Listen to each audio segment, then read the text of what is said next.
This is about what Ron Wyatt claimed to discover. And he claimed to discover many things. If you're familiar with him, you know that he's made some pretty big claims, and if you're not familiar with him, this might be a bit of a shock for you, because some of the things that he's found should be known in the entire world of Christianity.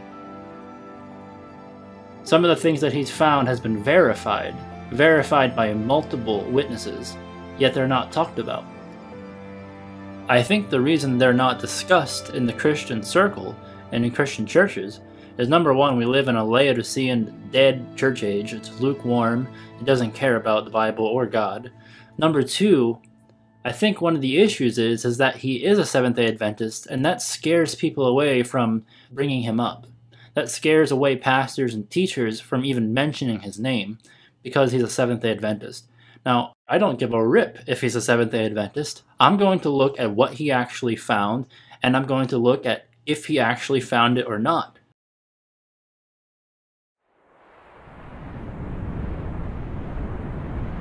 Then the Lord rained upon Sodom and upon Gomorrah brimstone and fire from the Lord out of heaven. The first discovery we can investigate is the location of Gomorrah. And Abraham got up early in the morning to the place where he stood before the Lord. And he looked toward Sodom and Gomorrah, and toward all the land of the plain, and beheld, and lo, the smoke of the country went up as the smoke of a furnace. Ron Wyatt claimed to rediscover the ruins of ancient Gomorrah, the actual place where God rained down fire from the sky. And to begin showing you the evidence of this, I want to introduce you to Lotan from KJV Pictures, who has actually been to the place where Ron Wyatt claimed was Gomorrah.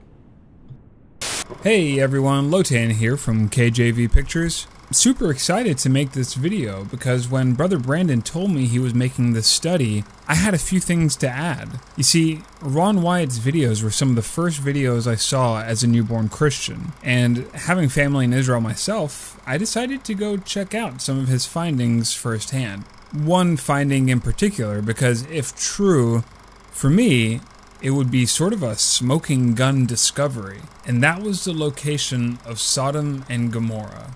Ron had claimed to discover this location in, I believe, 1990, and his discoveries were quite shocking. Architecture, brimstone, sulfur balls, the whole 9 yards. But no one in the Christian community seemed to ever talk about it. I don't know, I had to check it out for myself. So I went on his website, and using only this map, I made my way to the supposed location of Gomorrah. As you can see, I wasn't working with a whole lot. The road we took to the Dead Sea spit us out right around here, and then we traveled up the coast until I eyed a piece of white, ash-colored land where the map suggested Gomorrah would be. There was no parking lot or anything, no tourists, or anyone for that matter, just a two-way road up and down the coast of the Dead Sea. So we pulled the car over and just started walking. Right away, a large ziggurat-type structure greeted us. Hey, look, that's me. You can see from the picture that this is still the entrance of the city because you can still see desert plants, and we know from Deuteronomy that no grass or seed will ever take root there. Well, sure enough, as we entered the city, hey look, that's me again. No grass or plants made their home there. You could see straight lines in the walls of the city where houses or other architecture used to be, and you could even see more ziggurat-type structures at major intersections. Although I didn't notice it firsthand on my trip since we only had about a few hours to explore, and you'd probably need about a few days from what I saw. But when I looked at this photo, I noticed in the background other symmetrical type structures off in the distance, and nature just doesn't do that type of thing. All the walls of the valleys were decorated with this swirl-like pattern. It was beautiful to look at, like heat had melted different layers of rock and stone together. But beautiful as it was just dust and ash to the touch. All these structures and ashen remains were great and all, but I still didn't have that smoking gun evidence that I wanted. I needed more evidence. I needed to find the sulfur balls that Ron claimed to be scattered all about. That would be my smoking gun. Only then would I be convinced that this was, in fact, the remains of that sinful city that God poured his judgment on thousands of years ago. Sure enough, I found more than a dozen small balls of sulfur scattered about. This is what's left of my personal collection today. I've burned some to show friends and family, and the smell is, well, horrifying. I can only imagine what it must have been like when these balls in their pure form came raining down from heaven on those lost cities. Yeah, if you ask me, I'd say Ron found it, but ultimately it's up to you if you want to believe him or not. But I think the real question is, do his discoveries contradict Scripture? Because if they contradict Scripture, it doesn't matter what I believe. It doesn't matter what you believe. But if they don't, well, for that I'll turn the study back over to Brother Brandon. Brandon, thanks for having me. It was a pleasure talking to you, and I look forward to listening to the rest of the study. Thank you, Lotan, and I highly recommend that you go subscribe to KJV Pictures because his content is on point, King James only. And everything he does is really well done, not only from a production standpoint, but from a scriptural basis. Now I know what Lotan has showed you is very interesting if you've never seen it before, but I want to establish this with more witnesses so you can really see that this is not just Lotan. There are many people who have verified what Ron Wyatt claimed to find.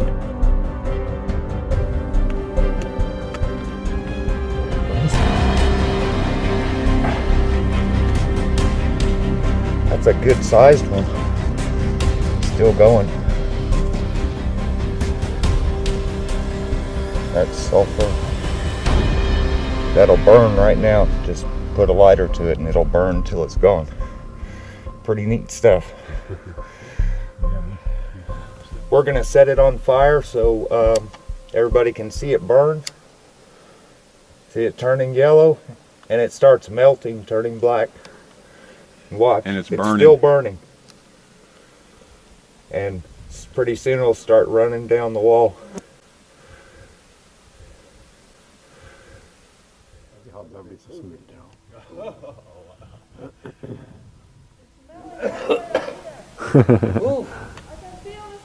Away from the Dead Sea, it is still possible to find today the remains and ruins of the destroyed cities described in Genesis 19.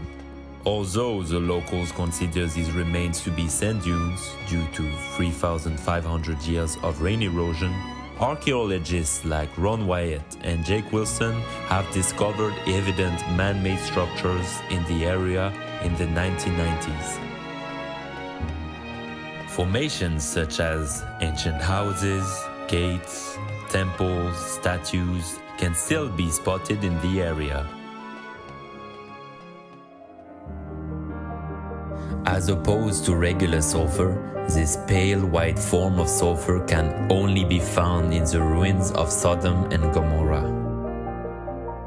It cannot be found in any volcanic area or any mineral museum. Supporting the Genesis account, geothermal activity has never been recorded in the region, so these brimstones could not have come from a volcanic eruption.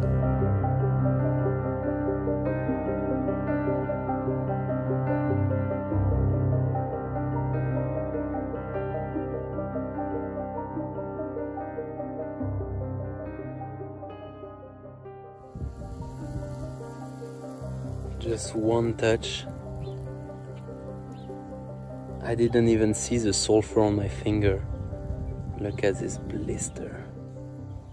It was so hot, it was indescribable.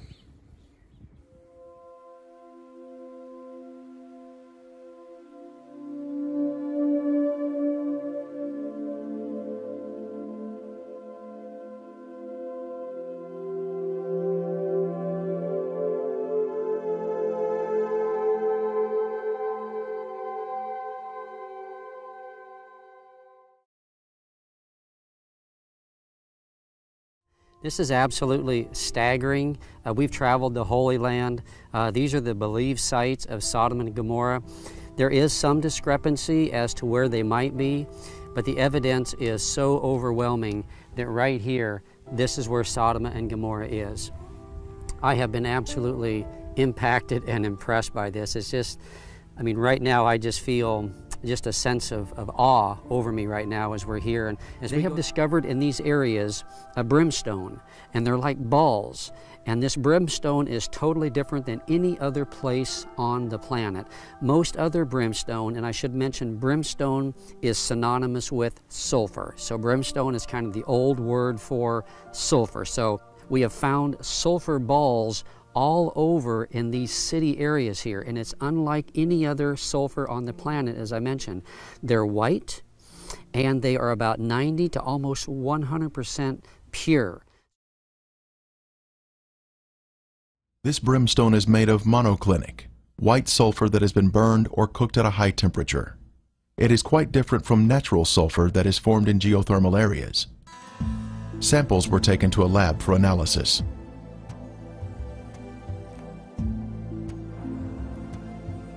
Each specimen was carefully separated and prepared for testing, with the outer portion cast aside.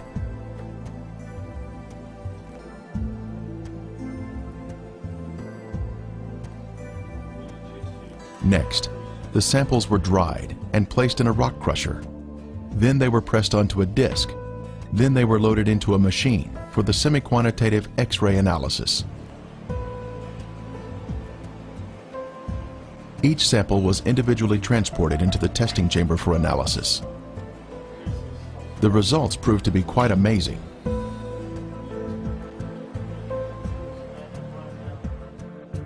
As the samples were found to be 98% pure sulfur, unlike any other sulfur found on Earth. This pure, cooked sulfur is the heavenly marker that was left behind to show the world that the Lord, without a doubt, destroyed these sinful cities at His command. Critics have said that the sulfur is from volcanic activity, but that type of rhombic sulfur is only 40% sulfur and is of a crystalline form, unlike the white, compacted monoclinic form that is found in the ashen cities today. Here is a round piece of brimstone embedded in a section of ash.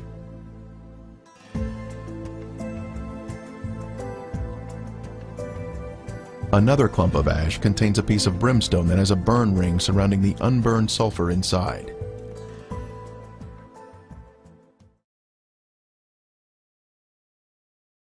Considering the Bible describes this as being once like an Edenic area, you see nowadays it's just completely dead.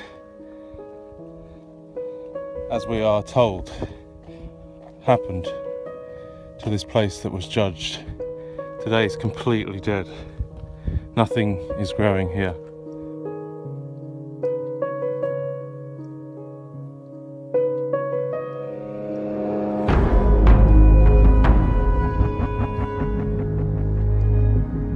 The whole thing is like sponge. And I really want to find one of those sulfur stones before the sun goes down. I really want to find one of those stones to show you.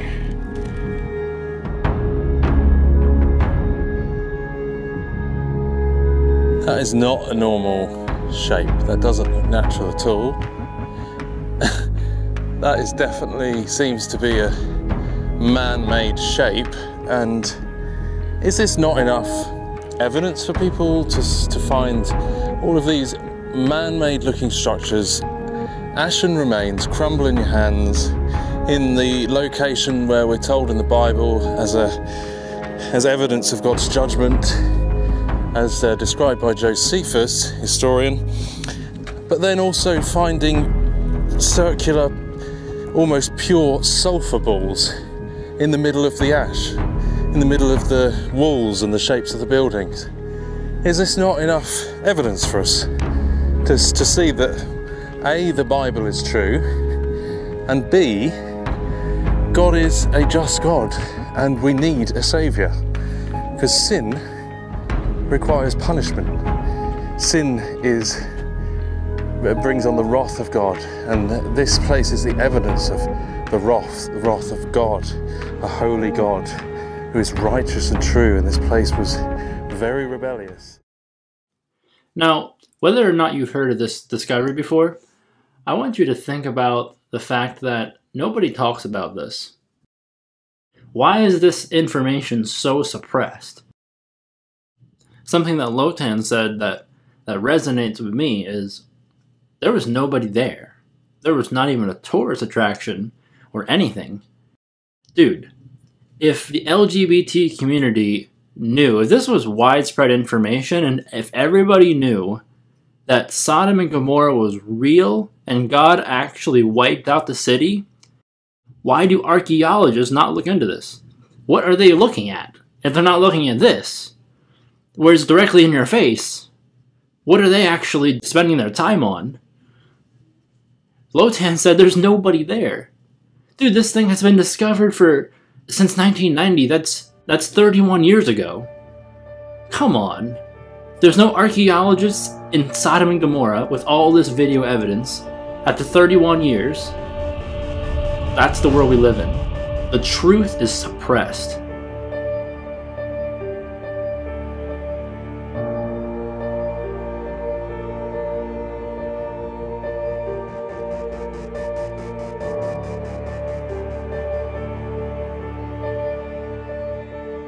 Every one that doeth evil hateth the light, neither cometh to the light, lest his deed should be reproved.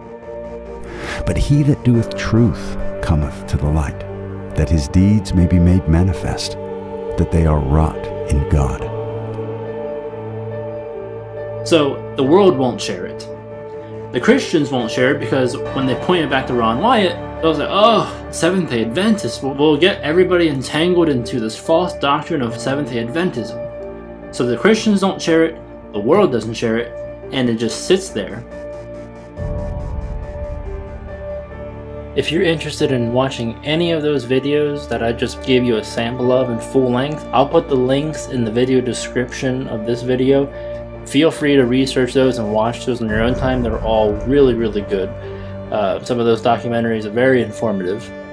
And keep in mind, as you watch all of these, that none of these documentaries would even exist if God did not use this one man to bring them to light.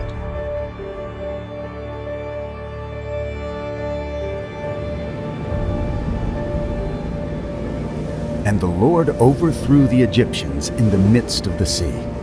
And the waters returned and covered the chariots and the horsemen and all the host of Pharaoh that came into the sea after them. There remained not so much as one of them.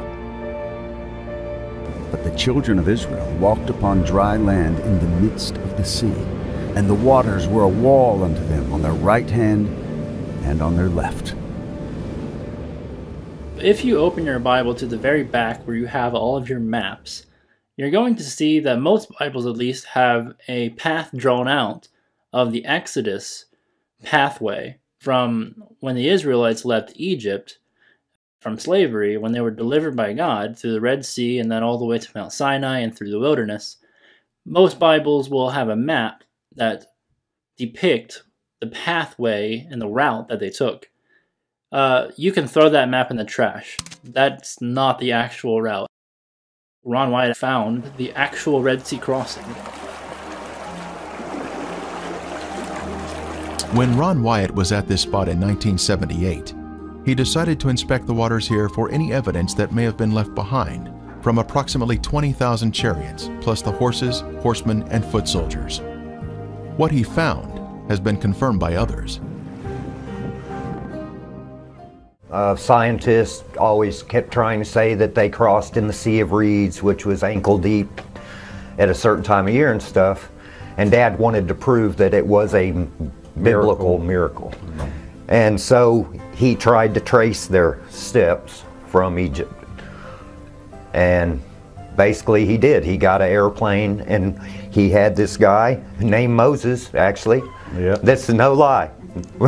We hired a pilot in Eilat and his name was Moses, and he flew us up and down through there, and Dad told him what we're looking for. We're looking for a valley that goes all the way through the mountains from here, from the Sinai Peninsula to here. And the guy said, oh yeah, there is one. And back then there wasn't a road even down it, but now they have a road down there. All the way through. Yeah. It keeps washing out all the time. There has never been any real convincing evidence, nothing found, nor archaeological evidence found by Cairo, Egypt, that would support the fact that the Israelites crossed there. There has been, however, much evidence found, archaeological evidence, to show that the crossing was here and that Mount Sinai is in Saudi Arabia. So basically what we have here is the traditional Exodus route from Goshen, where the Israelites were in Egypt. They came out of Goshen and then they crossed over around here somewhere, and this is where the traditional crossing of the Red Sea is. It's really sad because they're basically saying that Egypt's chariots got drowned in this really shallow marsh-like area. They will keep the traditional site of Mount Sinai, and they'll put it here not because of evidence they found, but because Constantine's mother said this was Mount Sinai. So the scholars, with all their wisdom, go along with Constantine's mother, and in order to do that, they got to put the Red Sea crossing over here, because it wouldn't make sense over there. And they also say that this is the real Red Sea crossing because in the Hebrew, it's the Sea of Reeds, the Reed Sea. But if you actually look into it in other places in the Bible, it describes this area right here as the Red Sea as well. So this is also the Red Sea in the Bible. So anyways, the actual Red Sea crossing, they ended up at this beach right here. And then they crossed right here. So the actual Mount Sinai is in Arabia. According to scholars, it's where Constantine's mother said it was. But according to Paul, the apostle, it's in Arabia. And that's where it actually is, and we'll look at that next. But here's where the actual Red Sea crossing is. The actual route starts here, goes down through here, and then they get entangled in the wilderness. And let me see if I have a map of that. Yeah, so as you can see, there's like this windy valley. And that's where Pharaoh realized they would be entangled in the wilderness. And then when it pursued them, and they came out at the beach here. And this is where they actually crossed. There's another bird's eye view of the beach. And as you can see, all of Israel would fit onto this area of land while God protected them with a pillar of fire, cutting off Pharaoh's army coming from behind. They're literally finding chariot wheels. This is all found in that Red Sea area. Egyptian chariots were known to use metal hubs in the center of the wheels. Using metal detectors, divers have found metal in the raised hubs that are now covered in coral. So when you dive with underwater metal detector, you can go over all the corals and you don't get any reading. And then when you go over obviously metal or iron or whatever, you do get a reading. So that's the way you know that if you've got a wheel shape and you get a strong metal reading from it, then that would be the difference between just a round coral and something that could potentially be a chariot wheel. So when you compare this particular four-spoked hub to the hubs that you see in the Egyptian Museum, you know, it looks exactly the same, and there's metal where you'd expect to see it. Here we see another four-spoked chariot wheel with one spoke missing and a center raised hub. The coral here has preserved the chariot parts by retaining the man-made structure, even after the wood has disappeared. Here we see another wheel suspended on its axle, standing at attention. It has 6 spokes and a raised center hub. Ron Wyatt made many dives here and located many artifacts. That thing in the middle is like the hub of the wheel, and then it's almost like a cross of coral. The wood rotted away. The metal would still be there with coral around it. But as you can see, I mean, that's just not a natural coral formation. There shouldn't be any coral at all in this area because there's nothing for it to grow on. But if there was a bunch of chariots down there rotting away, coral would definitely be growing on them. So, as you can see, I mean, that's clearly a chariot wheel. This is pretty clearly a chariot wheel. On the right side is giving you like an illustration, but I mean, you can even without the illustration, you can see. I mean, it just gets more and more obvious. Like, what is that coral doing? That's obviously something sticking up, like an axle. That's just not normal. I mean, come on. Like, what do you think that is? There's also a gold one found, and I mean, if you don't think that's a chariot wheel, I don't know what to tell you. That's a chariot wheel. The premier find here at the crossing site is this gold veneer that was left behind from a 4-spoke chariot wheel. The Bible tells us there were 600 choice chariots used in the chase of the children of Israel. This artifact was left behind at a depth of 200 feet. Since specialized equipment would be necessary to raise it to the surface, today it is still in the location where it was found. Because when Dad first did the cameras, I don't think we even had the scuba gear yet, did we? I think we were just No, our snorkeling first out trip the we didn't time. really find anything, except we found the spot where we thought that it was. But when we actually did go scuba diving, Dad bought 2 little underwater Kodak cameras, and that's what the underwater pictures were taken with. I took a picture of 3 different wheels. The golden chariot wheel picture got drowned in one of the cameras, and the other camera had a bunch of chariot wheels but not the gold one. Me and Ronnie went down and touched we touched the gold chariot wheel. Yeah. How deep was that? Somewhere around 180 feet. Yeah, it was right around there. Like Ronnie said earlier, we were swimming about 35 feet where you can stay all day, whatever, 32 feet. So But we then were up we there would go swimming down. around, and if we saw anything, we'd go down. On a number of trips we've brought metal detectors to Nueva, and these reveal that inside the coral there is metal. That would be consistent with what we'd expect from finding remains of the Egyptian army.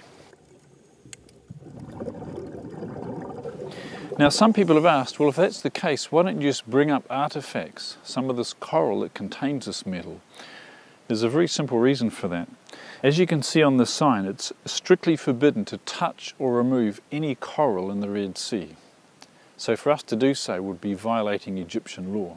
Further south in the Gulf of Aqaba, you can see that things have been washed up on the land, like sea stars, corals, and other things twisted into one another, like a disastrous whatever. Like a washing machine has been treating the material, so to speak. And also in that kind of material we can find bronze. And bronze is a metal that's made by humans, so it's not a natural one. You can see how rugged these mountains are. And much of the Gulf of Aqaba is just as rugged underwater. So if God had parted the water with the underground terrain looking like this, it would have been impassable. There are 2,000 meter high mountains around the Gulf of Aqaba.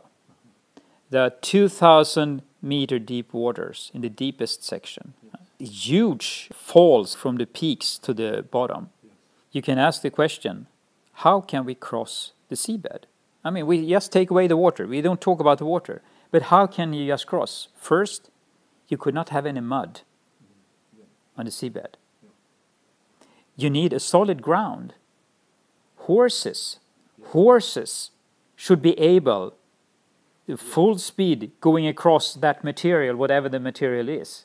In the middle of the Gulf of Aqaba, there is a shallow section, relatively speaking, shallow. And the interesting thing is that the downhill slope and then the uphill slope on the other side is within the criteria for wheelchairs in the US. You know, it can't be too much uphill or downhill with a wheelchair because it's too much work, so to speak. So the downhill slope and the uphill slope is within these limits. That's a scientific statement. This is the Wadi Watiya. This is the canyon that connects the Sinai Desert to the Red Sea. And you can see these very rugged mountains. If you're walking down this canyon, you've got to follow it all the way. You can't go left or right. We find in Exodus chapter 14 verse 3 a description where Pharaoh would say the children of Israel are entangled in the land, the wilderness has shut them in. That's a perfect description of this wadi leading down to the Red Sea.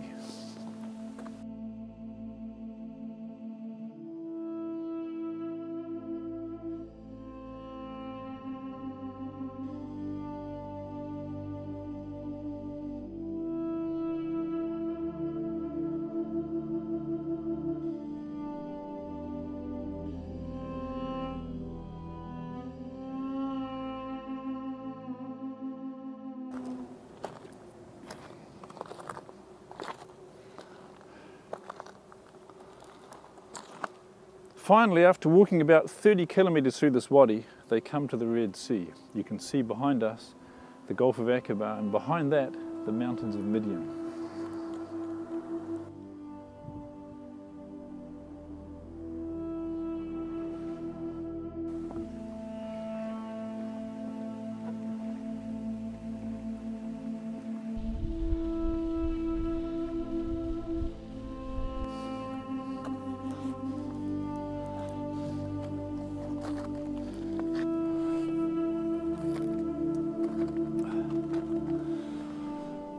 Josephus described the mountains around the Red Sea crossing site as impassable by reason of their roughness.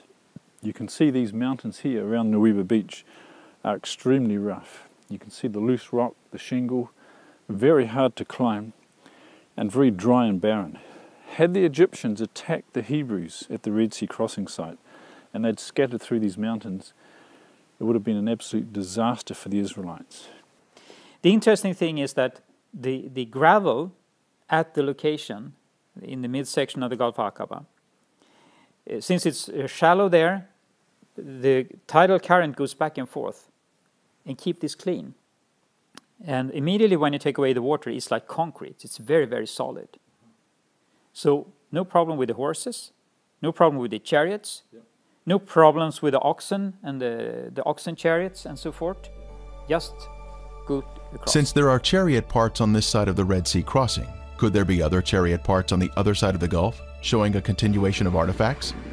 On the shore opposite of Nuweiba, inspection of the seafloor in Saudi Arabia has also been conducted to see if chariot parts can be found on this side of the Red Sea crossing.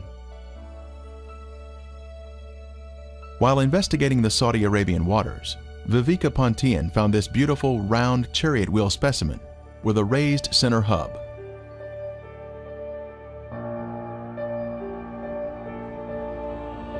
This is confirmation of the chariot parts continuing to the other side of the crossing site, opposite Nuweiba.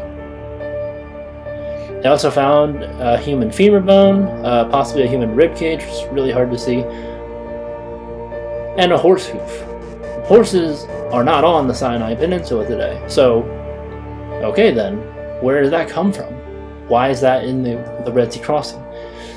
So I think there's enough evidence here to easily conclude that this is the actual Red Sea crossing, and as we'll see in a moment here, this is definitely the Red Sea crossing because Mount Sinai is on the other side of it.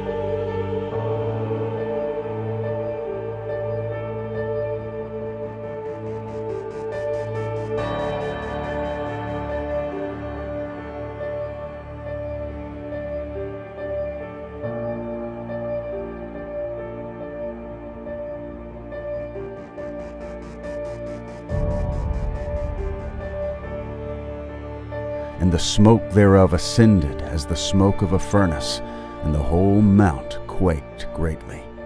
And when the voice of the trumpet sounded long, and waxed louder and louder, Moses spake, and God answered him by a voice.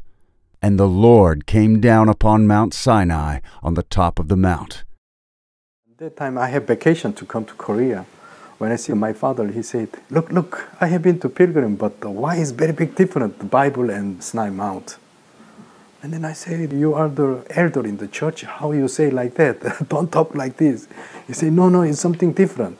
And then he gave to me the videotapes. And then when I see this showing about Ron Wyatt, he said he had been to the northern part of the Saudi Arabia in Midian wilderness. Then he said Mount Sinai is there. So I was very much strange because since I was a child, I read so many times the books. But I'm just reading the book, but never match on the map with the Bible. The tradition that the mountain in Egypt's Sinai Peninsula is Mount Sinai only dates back to the 4th century AD. New research based on Jewish, Christian, and Islamic sources indicate that there is a tradition that is 600 years older, and according to that tradition, Mount Sinai is in northwest Saudi Arabia. This other tradition points to Jebel Makla, a peak on the mountain range known as Jebel al-Lawz, as the true Mountain of Moses. Several historical sources, including Josephus, recorded that Mount Sinai is the highest mountain near a city that is today called Al-Bad. Locals refer to Jabal Makla as Jebel Musa, the mountain of Moses. So you call this one Jabal Musa? Jabal Musa. One of the distinguishing features of this mountain is the blackened top that you can see right behind me. The Bible says that God descended upon Mount Sinai as a fire. The blackened peaks stick out from the surrounding areas, and the rocks are only black from the outside. Researchers disagree as to whether the blackened rocks are actual evidence of God descending upon the mountain as a fire like the Bible says, or whether it's natural volcanic rock. A small handful of Americans tried to sneak into this area in the late 1970s and the 1980s. They were arrested, and their photos and videos were confiscated by the Saudi police. Their evidence was lost. Mount Sinai was first discovered in 1984 by Ron Wyatt and his sons, who walked across the border into Saudi Arabia without a visa in order to document the evidence here. After seeing the mountain, he and his sons were captured and were accused of espionage. They spent 78 days in prison, awaiting execution, before they were finally released. After Ron Wyatt was there, the Saudi government, they know that this place is important. And also they have a special investigation all around the mountains. They found so many stone structures and many ancient rock inscriptions. The local peoples, they call it the Jabal Lows. Jabal Lows, Jabal means Arabic is the mountains, and Lows means the almond. It's something strange, Arabic and Hebrew name is same, Lows. But in Saudi Arabia, actually it's not growing the almond tree, except these mountains. God ordered to Moses, the Oholiab and Bezalel, two persons, giving them the knowledge to make menorah by the gourd. How they made menorah? 3 branch and other side 3 branch. It's like almond flour.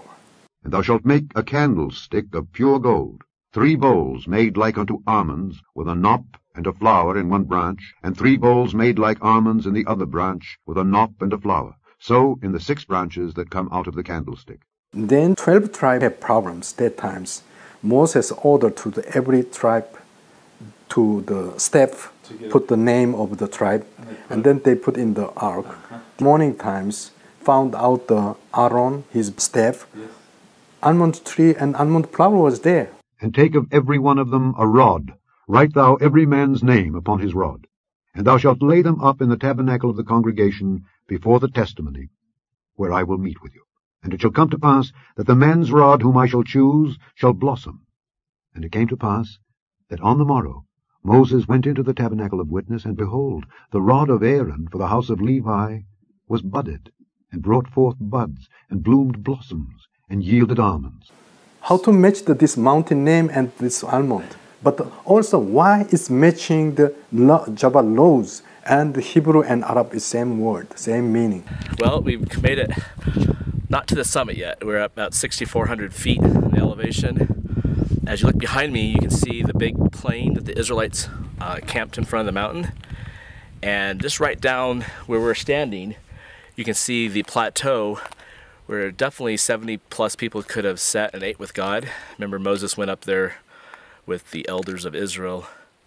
And right in front of me is the Blackened Peak. We're going to summit that today. I understand from their video, they said where the black begins, it's very distinct. It's a clear change from normal rock to black, like it's a boundary, a very clear boundary. Did you found that too? Yeah. I go to on the back side, I come to there. But this one, like stone is melted. But some of them, they arguing, said, oh, this one volcanic stone. But volcanic stone, if you broke inside, also is black. Yes. But this one, only the outside is blackened. 20 to 30% from the top of the mountain is blackened. But it's go down is normal. Wow. Yeah, it's not like a volcanic stone. Right. Different, very big different volcanic stone. Okay, we are at the line where the stone changes color between the black stone and the white, pink, whatever you want to call it, granite. And here's the blackened boulder. And we're just looking at it, and if you pull off this piece, inside it's a different color.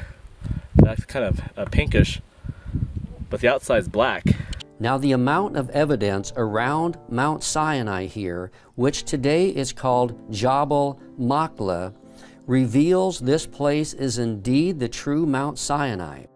It is all quite convincing, so let's now look at all of the evidence here at this Mount Sinai, which is known again as Jabal Machlah. First of all, the Bible states that the Israelites camped at the base of Mount Sinai for around a year. Interestingly, at the base of this mountain here is a large flat area where the Israelites could have camped. It is huge in size and had streams of water and pasture land for their livestock to graze. Also, the climate was perfect as it is higher in elevation, so it's not hot in the summer and it's comfortable in the winter. Next, Exodus 19:18 states that Mount Sinai was all in smoke because the Lord descended upon it in fire, and its smoke ascended like the smoke of a furnace, and the whole mountain quaked violently. The top of these mountains are dark, showing signs of burnt marks. The outer parts of the rocks are black, but on the inside they are brownish in color. And you can see here there's been some rocks that have been chipped away, and you can see that on the outside they're black and on the inside they are brown. This seems to be more evidence that this mountain and the surrounding mountains close by were covered with fire and smoke. Now from Mount Sinai, God gave the 10 Commandments to the nation of Israel and supernaturally wrote them on tablets of stone with His own finger. This was an earth-shattering event. Scripture says the mountain was on fire for 6 days and appeared as if it was going to be consumed. And the Israelites who saw this were terrified as they beheld everything that took place. The Bible also speaks about how Moses and 70 elders of Israel went up the mountain to worship God. The elders were to stay at a distance from Moses and could only go part way up. Interestingly, there is a natural plateau part way up the mountain where this event could have happened. Another piece of strong evidence is that at the base of this mountain, an altar has been discovered. This would match what Scripture states in Exodus 24:4 and 5. And Moses wrote down all the words of the Lord. Then he got up early in the morning and built an altar at the foot of the mountain with 12 memorial stones for the 12 tribes of Israel. And he sent young men of the tribes of Israel, and they offered burnt offerings and sacrificed bulls as peace offerings to the Lord.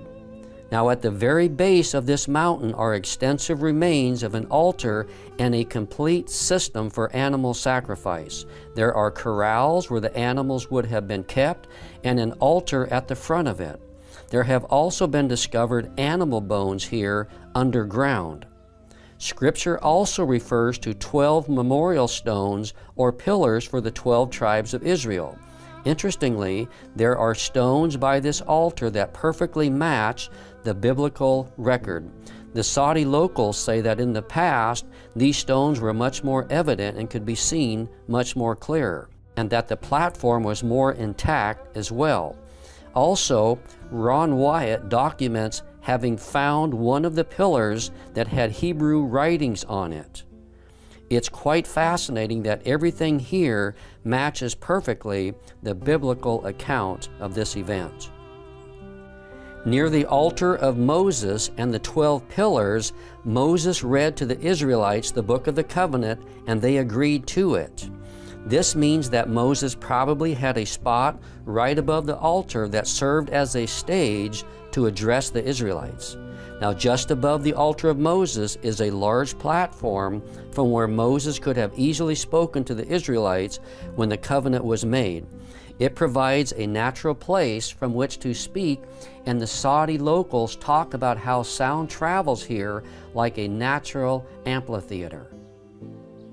Another fascinating discovery at the base of this mountain is the altar upon which Aaron set the golden calf, and all Israel worshipped before it.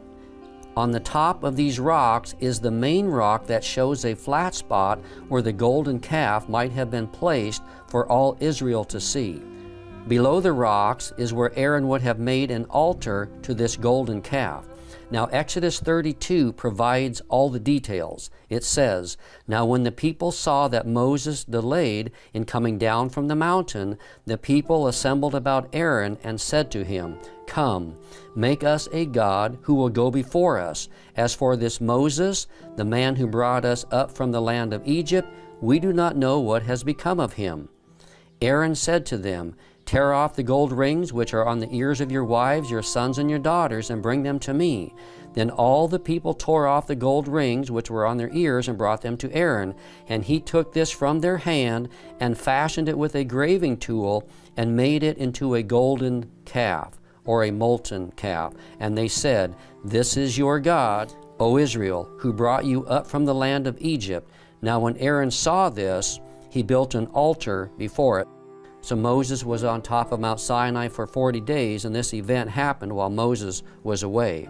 Now interestingly, this golden calf was a representation of the Egyptian false god Hathor.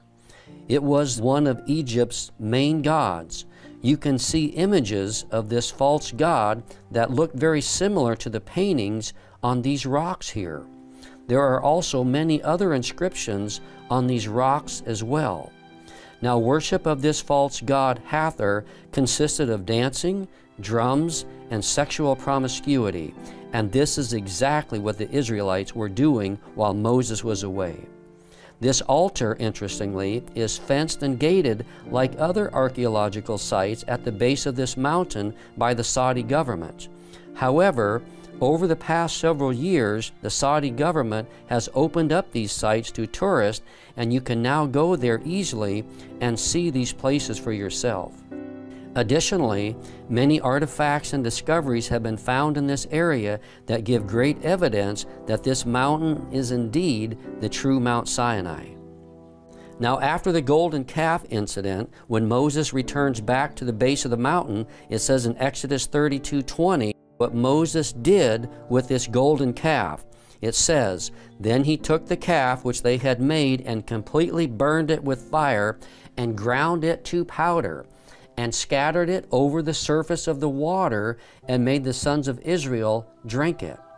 At the base of this mountain there is a stream which forms a small lake. So this place provides the water that would have been necessary for this event to have happened here. There are also around this small lake a number of wells that have been discovered as well. So this area was a main water source. A stream came down from the mountain here, and it was a main water source. There was another stream as well just to the north. So there was plenty of water in this area for these events to take place and for the nation of Israel to have used during their time at the base of Mount Sinai. Also, after the golden calf ordeal, God ordered the Levites to kill those who had been involved in the worship of the golden calf. In Exodus 32:28, we see that 3,000 died as a result. Now, with this being the case, there should be a mass graveyard site close by to this area. Interestingly, we find a site about 4 to 5 miles north that fits exactly this biblical event.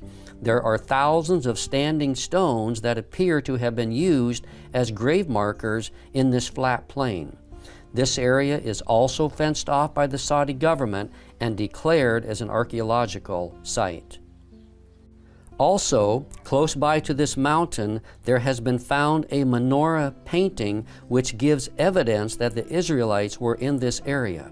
What I know, the oldest menorah was AD 70, Roman Titus. He took to the Rome, you know. After that, they don't found the oldest menorah up to today. But what I found, these menorah inscriptions is very old. Why? Around these menorah inscriptions, there is so many old letter was there. This old letter is very similar Hebrew letters. and call it maybe Talmudic. Talmudic, it means BC 13 to BC 15. Okay. It's almost Exodus times. Wow. This letter with menorah together here. Okay. So let me tell you, that place is Arabia.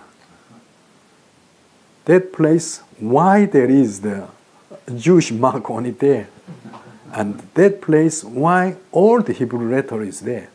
Unfortunately, this painting has been chiseled away in recent years, but older photos and documentation clearly prove its existence, and even what has been chiseled away shows the outline of a menorah.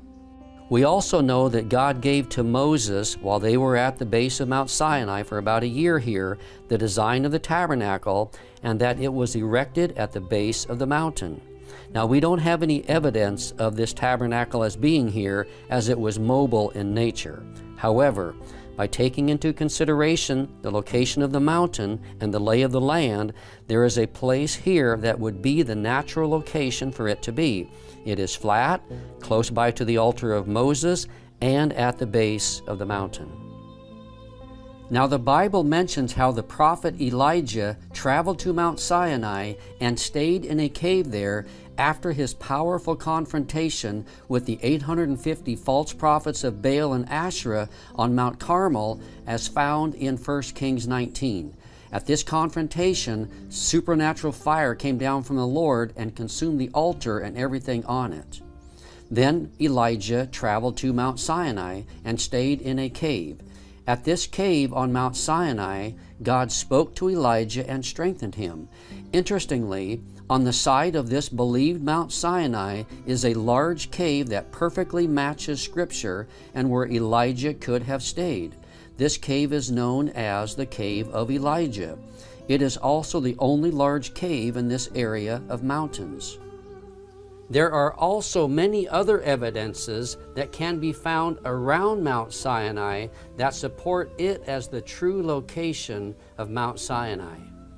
Now it says in Exodus 15, it says, "Then they came to Elim, where there were 12 springs of water and 70 date palms, and they camped there beside the waters." And you can see in this video, this place has been found. This very place that it talks about has been found, and it supports the biblical text.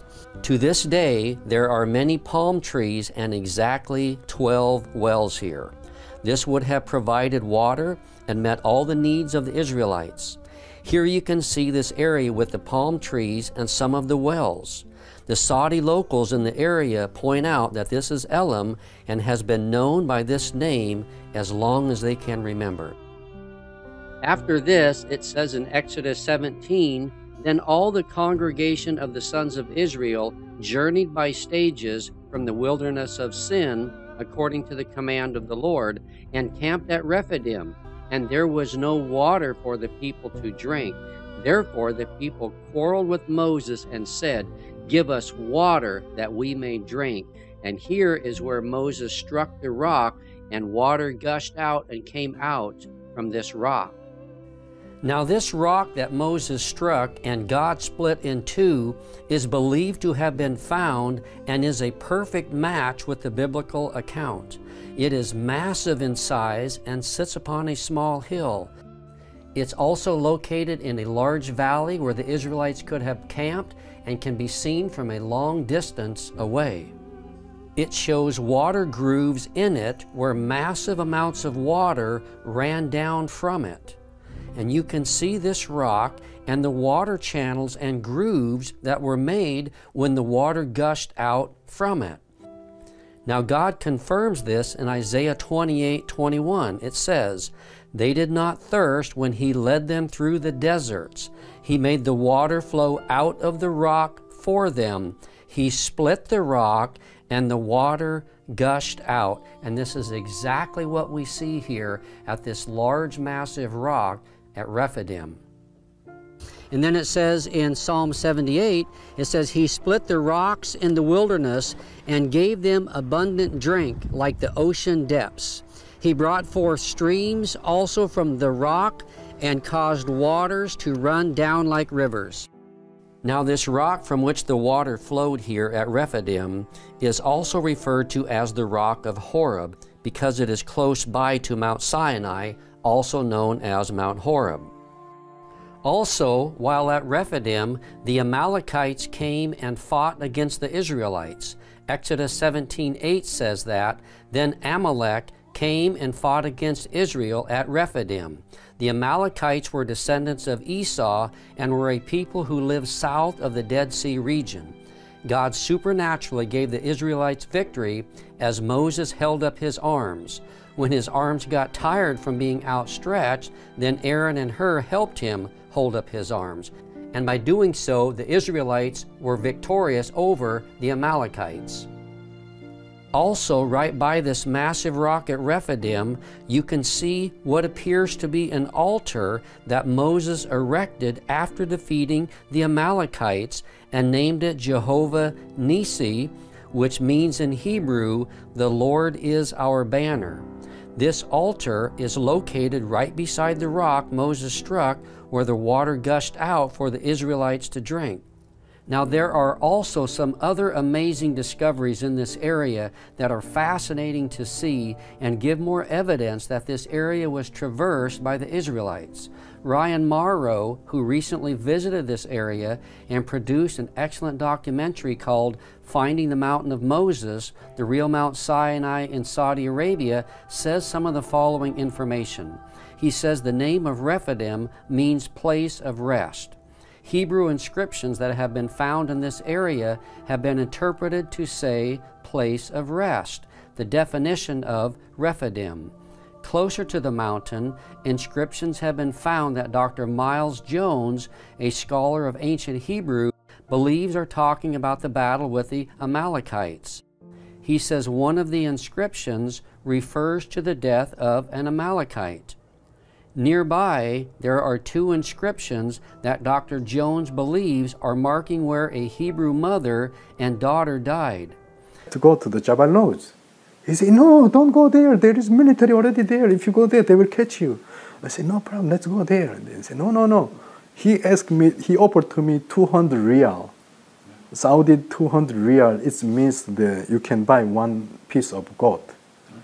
And I said, "Okay, no problem, I will give you the 200 riyal. But you should take me to go to Jabal Lodz." He said, "Okay, I will go. Let's go." And then he was driving in front of me. I'm following him, And then after that, I think around 15 to 20 minutes, he said that this one is Jabal Lodz. When I look, it's nothing there. I said, "No, this one is not Jabal Lodz." He said to me, "If you pay 100 riyal more, I will bring to you to the Jabal Lodz." He's an Arab businessman. Then suddenly I said to him, "Look, we have a contract 200 riyal. If you want 100 riyal more, it means you broke our contract. Go to your house. I go to myself. If I found gold, I will not give it to you, anything to you." He said, no, let's go. But that times, I drive myself because I know maybe way to, because already we know the directions, So I'm following my way. And I will tell you, Saudi, the sky, there is no cloud because no rain, But I found the big black cloud is touched the top of the mountains. Okay. So I thought maybe if I go there, place will be Jabal Lodz. We are far away, but we know the direction because it's like a signal, So I'm following, but the crowd is always moving, depends on the windy, But this one is not moved. He touched the top of the mountain and slowly it's coming down. It's like the cloud pillar, And then I follow. And the last moment when I arrived, that mountain was Jabal Lodz. Wow. So that's how you found it, like God put a cloud there. Yeah. Wow. And then I stopped there. When I come out, suddenly on my back sunshine. But this black cloud completely covered all around the mountains. Wow. From inside, start lighting, tendering, like God appeared 3,500 years before. Wow. I was afraid, really. This is your first trip there? Yeah, first trips. Wow. And suddenly I fell down. I started to pray to God. The rain dropped on my body. And you know, the tender, the sound inside the mountain is huge. You feel like earthquake also shaking the ground. I was afraid that some stone is falling down from the mountain. And tendering and writing. After that, I was afraid, you know, pray to the God, please, we are the sin, you know. You know, the more than 50 years old, you know, what I did before. So I started to think about everything is pull it out to God. And then all my family afraid to inside the car. And the Bedouin also, they afraid in the car. I pray and pray, pray. And suddenly I feel something, you know, very quiet. When I look, and the whole cloud is gone, suddenly, and sunshine again. And Bedouin, he come to me, hey, hey, hey. I say, why? Maybe the writing, you ever happen something like this? And then I asked him, did you see something like this happen? He said, he's almost 80 years old. He said, I never seen all my life. Wow. And this time is not the raining season. Yes. Why is something happen like this? I say, I don't know. If this is Mount Sinai, this is very significant. Mm-hmm. So why hasn't the archaeologists gone there and investigated this? No one can enter that place, archaeological area, or no one can excavations. So up to today, even there is, looks like a Bible, the stone structure is there, and 12 stone pillar is there, and Eliad cave is there. Everything is there. What is written like Bible, 100% is there. But now the Islam people occupied here. So who can go inside? Nobody can inside. Since AD 610, when Islamic occupied in this area, you cannot go inside. You want to go, but you cannot. You try to apply the official visa for the excavation in this place. You think they will release visa to you? No. If the Mount Sinai was open place, like Egypt, or if the Mount Sinai was in the America, or somewhere, it will be destroyed everything. Yes. Yes. Like the Jerusalems. Yeah. But this one, 3,500 years, he protect himself. So many tribes, so many generations, and come and go, but he keep it long time in the desert. Nowadays, last day, before the Jesus coming, very few selection people bring to show this place, to show them where is the real Mount Sinai. Let me tell you, Jesus' times, he did a lot of things. Sometimes you don't know how to work, but the Jesus, when he wake up, he suddenly work. The blind, he open eyes. Dumb, he can talk. Like Nazareth, he was, after die 3 days, already start smelling his body, but he come out, he alive. But you think that times all the people, they believe that Jesus? No. Who believe? Weakness peoples, child, no power peoples.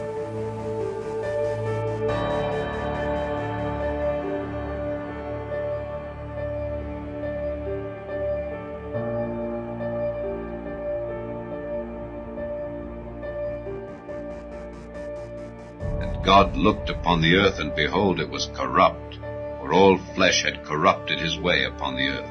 And God said unto Noah, The end of all flesh is come before me, for the earth is filled with violence through them. And behold, I will destroy them with the earth. Make thee an ark of gopher wood. Rooms shalt thou make in the ark, and shalt pitch it within and without with pitch. And this is the fashion which thou shalt make it of. The length of the ark shall be 300 cubits, the breadth of it 50 cubits, and the height of it 30 cubits. A window shalt thou make to the ark, and in a cubit shalt thou finish it above, and the door of the ark shalt thou set in the side thereof. With lower, second, and third stories shalt thou make it. And behold, I, even I, do bring a flood of waters upon the earth, to destroy all flesh wherein is the breath of life from under heaven. And everything that is in the earth shall die. Yes, I've been studying archaeology and ancient history for a long time, and Old Persian, and I'm Jewish, and I was educated in the Old Testament, and I think it's important for people to realize that archaeologists and geologists have been in the Middle East for well over 100 years using modern methods. Many of them are dedicated Christians and Jews and Muslims, all of whom believe in the Old Testament. And the reason why none of them think that Noah's Ark could be on Mount Ararat is because, from what we know of modern science, it would take Mount Ararat being, 13,000, 14,000 feet, it would take such a huge flood to place an ark there that the flood would leave signs all over, virtually all over the Middle East, and there are no signs whatsoever of such a huge flood. There are small local floods in, Sumer and Eridu and Kish and places like that, but virtually no signs, no geological signs of a flood. Mr. Wyatt? Okay, I appreciate your observation there, sir. Now, we will have to agree with you on the fact that this boat could not be on Ararat for many reasons. It's a post-flood volcano. There's glaciers with the associated glacier flow, and the Bible specifies that the ark landed in mountains, plural, of Urartu, and that was quite a large empire out there. And so it is not on Mount Ararat. It's 12 miles to the south on a place called Mount Masr, or Mountain of Pain, or something to that extent. Now, as to your worldwide evidences of a flood, I will disagree with you there, sir. There is evidence of worldwide flood because of marine fossils at the Cretaceous level. Everything, and that's a roughly average of 7,000 feet around the globe, and everything above that is obviously upthrusted material. And so when you say that these people all agree, I have to agree that the predominance of people in this type of research say this, but sadly they are quoting the textbooks that they studied in school, and they have not done field archaeology on this, or they would not say that. On June 20th, 1987, in the mountains of Ararat, Turkey officially recognized the discovery of Noah's Ark. Located on a mountainside about 15 miles south of the volcanic Mount Ararat, the remains of the massive ship were dedicated during a special ceremony. Guest of honor was Ron Wyatt, due to his 10 years of research at the site. The story began in 1957 during the Cold War, when aerial photos taken of eastern Turkey while searching for Soviet missile bases revealed a strange boat-shaped formation in the mountains about 6,300 feet above sea level. Life magazine reported on the story after an expedition from the United States went to the site in 1960. Blowing holes in the strange formation, the members of the team came away with the conclusion that there was nothing there of any archaeological interest. Ron Wyatt, like many others, read the story, but he was of the opinion that the site needed further exploration. There had been many claims of seeing Noah's Ark on the volcanic Mount Ararat, but Ron knew that it was a stratovolcano, and he believed that nothing would have been able to survive there. He noted the biblical account of the location of the ark. And the ark rested in the 7th month, on the 17th day of the month, upon the mountains of Ararat. On Ron Wyatt's first trip to the region in 1977, he didn't know where to begin searching, and he only had 3 days in the area. We were looking at all these mountains we were going through, and Dad realized, he's like, guys, you see how rugged this place is? He said, do you know that we have no clue as to what direction to look in once we get there? And we're like, yeah, because we didn't have the map coordinates. We had nothing except the picture in the book and, the area of where it was around Mount Ararat that it was taken. And so we were becoming real skeptical on whether we were going to get to see anything this trip. And then once we got off the train, we hired a cab to take us in to Dugabazit, the town close to Mount Ararat. And while we were driving, it was at night, and Dad said, guys, he quoted the scripture, and so Dad said we should all say a prayer that God help us know which way to look. And we basically all three just said a separate prayer, bowed our heads and said a separate prayer in the car silently. And just a few minutes later, the car died, and everything went off. The headlights, the engine shut off, everything. So he had to immediately pull over because it was night and you couldn't see.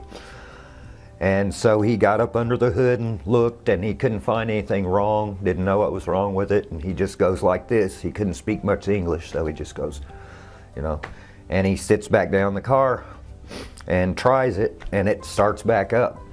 Well, during that time, Dad said, hey, you know, we just got done saying that prayer, and then the car died. He said, just in case that was God's answer in our prayer, let's pile up a big pile of rocks here on the side of the road to mark where this car stopped. Okay. So we did it, and then the car started back up, and we hopped back in and went on down the road, and it did it again. Everything, lights and everything shut off again. And we're like, oh man, you know. And Dad said, well, you know, let's pile up another pile of rocks here. And so we did that, and then sat there a few minutes, and the car started right back up again. And just went a few more miles, and it did it again the third time. And by then, my dad was a little skeptical. Even he said, well, guys, I think the car's probably just messed up. Yeah. He said, but just in case, let's pile up another big pile of rocks here, just in case this is something, you know. And so we all figured, well, yeah, the car's just breaking down. And so then after that, the car started right back up, and we drove on into town and got our hotel room. Yeah, and then no trouble.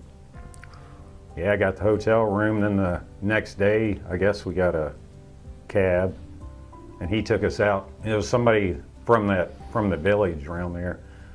He was our guide, actually, and he took us out, and we found the pile of rocks, the first pile, and I guess we went to the first pile, because we had 3 piles there. I think we went to the first one first and walked out. You know, it was hot. We had a canteen, ended up having a hole in it.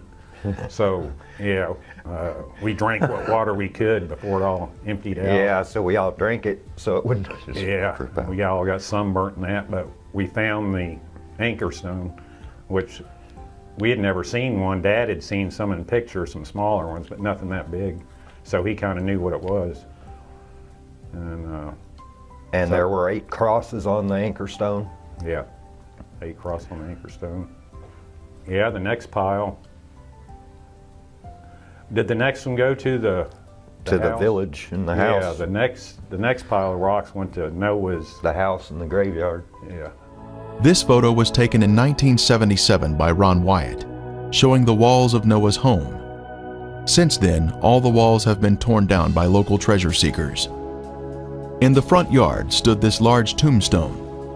On the tombstone was a drawing of 8 people and a boat on a wave. The second largest person was looking downward with their eyes closed. This indicates that this was Mrs. Noah's tombstone. After Mr. Wyatt showed this to someone, that person later hired others to exhume Mrs. Noah's 18-foot sarcophagus.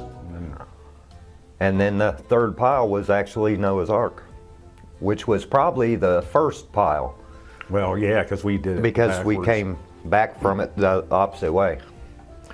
And it was amazing, because I had never in my life said a prayer and had an answer that definite, that quick, just knowing full well that, I mean, of course, that night we thought it was just the car breaking down, but the next day when we walked out and found that, we knew that it was, you know, because like I say, it was, the countryside was so rough, barren, We couldn't have found it. There was no way in the world we could have found it. We didn't even know to go to the right or left side of the road, or no idea. And so we pulled up on walked the side. straight out to him. But the factor that captured his interest the most was the length given in the Life magazine story, 500 feet. Most people were looking for a 437-foot Noah's Ark based on the Hebrew cubit, but Ron again went to the Bible to learn more. And Moses was learned in all the wisdom of the Egyptians. Moses was the author of the Genesis account of the flood. He would have known the cubit of the Egyptians. The Hebrew cubit didn't come into existence until there was a Hebrew nation after Moses' death. The Encyclopedia Britannica stated, "The Egyptian cubit is generally recognized as having been the most ubiquitous or universal standard of linear measurement in the very ancient world. The royal cubit equals 20.62 inches." This would mean Noah's Ark was much longer than 437 feet. 17 years after the Life magazine article, Ron finally made the journey to Turkey. When he saw the boat-shaped object, he saw that it looked just like it did in 1960, and he knew he would need permission to excavate in order to learn anything about what was beneath the surface. So he returned home and enlisted a number of friends to help him pray for an earthquake to reveal more. In late 1978, he learned of an earthquake in eastern Turkey and returned in August of 1979. When he arrived, he was overwhelmed by what he saw. The earthquake had dropped the soil around the object, and a large crack extended the entire length. He could see what looked to him like the remains of decayed rib timbers along the now exposed sides. Also, he was able to measure the depth of the debris and measure the length. It was 515 feet, or exactly 300 Royal Egyptian cubits. He was now convinced. He carefully combed the surface, looking for evidence that it was a shipwreck. He saw what he believed were petrified structures of an ancient ship whose deck had collapsed. He saw what looked like deck joists and deck support timbers. In 1984, Ron met and became friends with Colonel Jim Irwin, the former astronaut. Colonel Irwin was searching for Noah's Ark on Mount Ararat, but he was very gracious and was interested in seeing the boat-shaped site. Ron had brought a metal detector to the site to see if there was a pattern of metal readings. In the presence of Colonel Irwin and others on his team, Ron employed the detectors. He found distinct metal lines down the entire length of the object, while no metal readings were obtained just outside of it. Ron asked Colonel Irwin, who had impressive scientific community connections, if he could have the strange specimen tested. Colonel Irwin sent the specimen to Los Alamos National Labs, where geophysicist John Baumgartner performed the analysis. The results of that analysis captured Dr. Baumgartner's interest. The specimen contained manganese, also titanium and aluminum, among others, and these were not in the form found in nature. Due to the sophistication of the metals, he questioned whether a missile had crashed on the mountainside and Ron had found the remains. The exciting evidences of the metal lines and the analysis of the specimens brought two new researchers into the work. Dr. Baumgartner and David Fassel, the marine salvage expert who knew all about ships and their construction. They both joined the team. Oh, look at that. Oh, well, wait a minute. Wait a minute, let me get a close-up of that. Kind of, You want my hand in there for? yeah, just to point at those little flakes of iron that are coming out, like right there. There and there. Huh. That's a strong reading.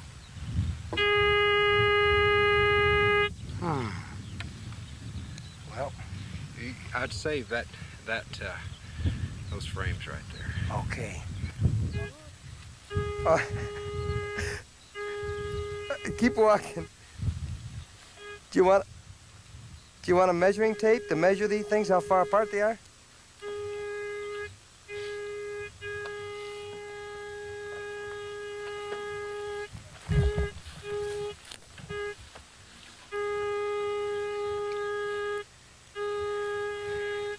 John, as a scientist,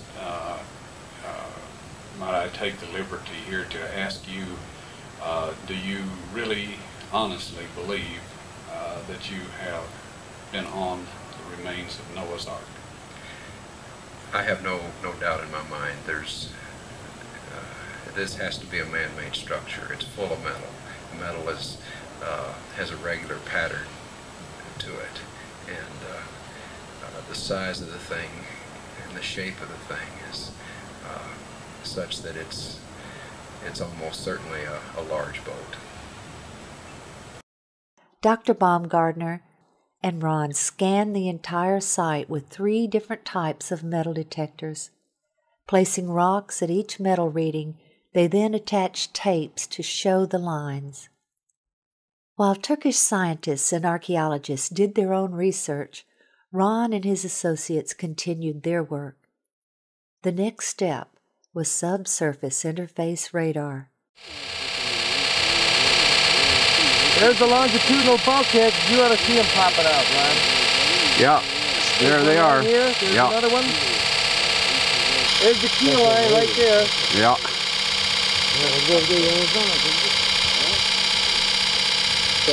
Oh, Ron, the lines are there! The lines are there! Okay, we're gonna walk over. Yeah, walk. Take a look. Leave it running so everybody knows that we're not cheating here, right? You got it, Toby. Okay, now this is the west bulkhead. Okay, can you look through there and... All right. This is the west bulkhead. All right. That was over there. And he walked easterly. Here we start getting the longitudinal bulkheads. Here, here, here, here, here, here, here, here. Okay. Here. You see there how it shows up? Right. The initial scans were very impressive, showing internal structure consistent with bulkheads and rooms.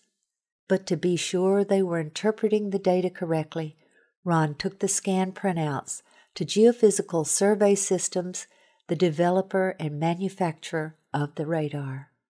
This data does not represent natural geology. It's a man-made structure. These reflections are occurring very periodic, too periodic to be random natural type interface.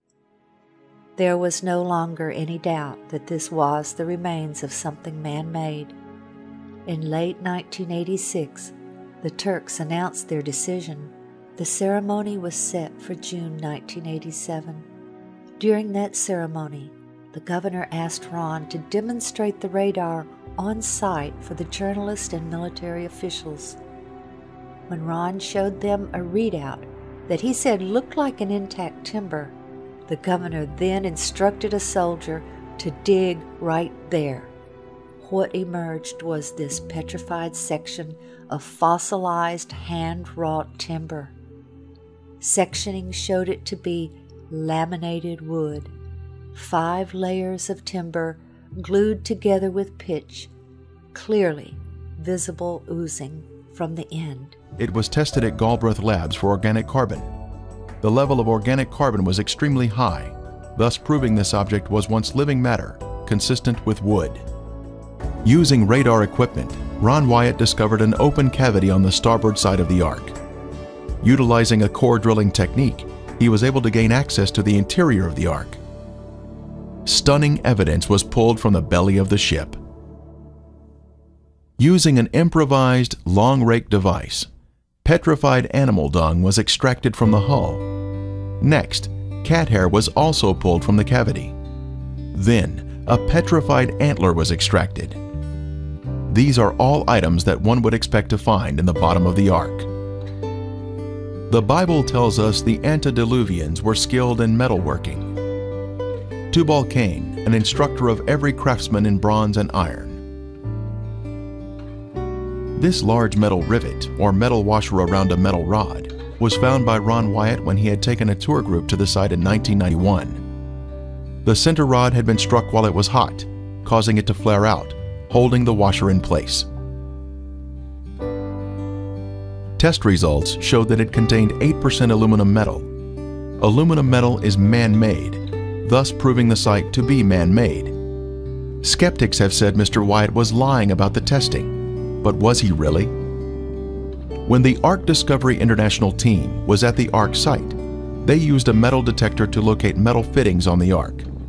This is a crescent-shaped piece of metal that had been a circular washer in its better days and was found near the bow on the port side.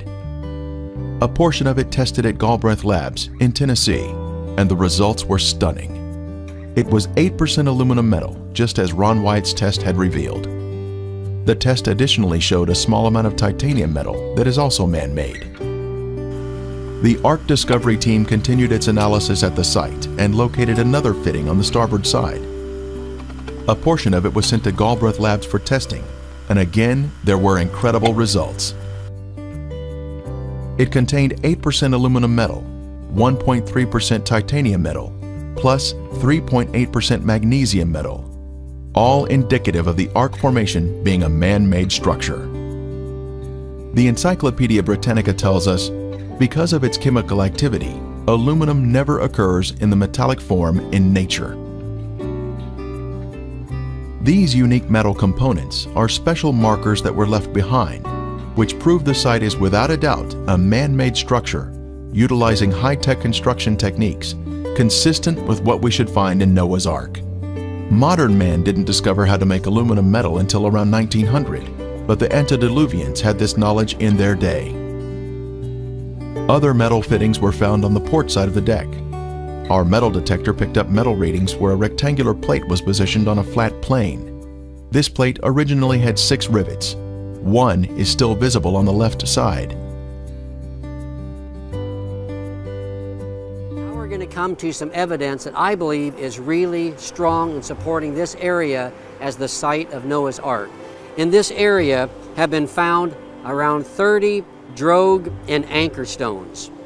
As mentioned earlier, these drogue and anchor stones were used as ship stabilizers to better withstand storms and cause drag, so ships weren't driven and tossed on the oceans. Found in this area are around 30 of these drogue and anchor stones. They are found scattered along a path running from west to east. It appears as the waters were receding from the Great Flood, the drogue stones began hitting the land under the water, and then they were cut loose. The remaining stones are generally in the area where the ark eventually came to rest. Many of these stones have holes carved in them for connecting ropes from the ark to the stones. Some of the holes have broken over the years in some of the stones. So on the tops of these stones, they had holes in them, and the ropes would go through those holes, and then they were attached to the ark.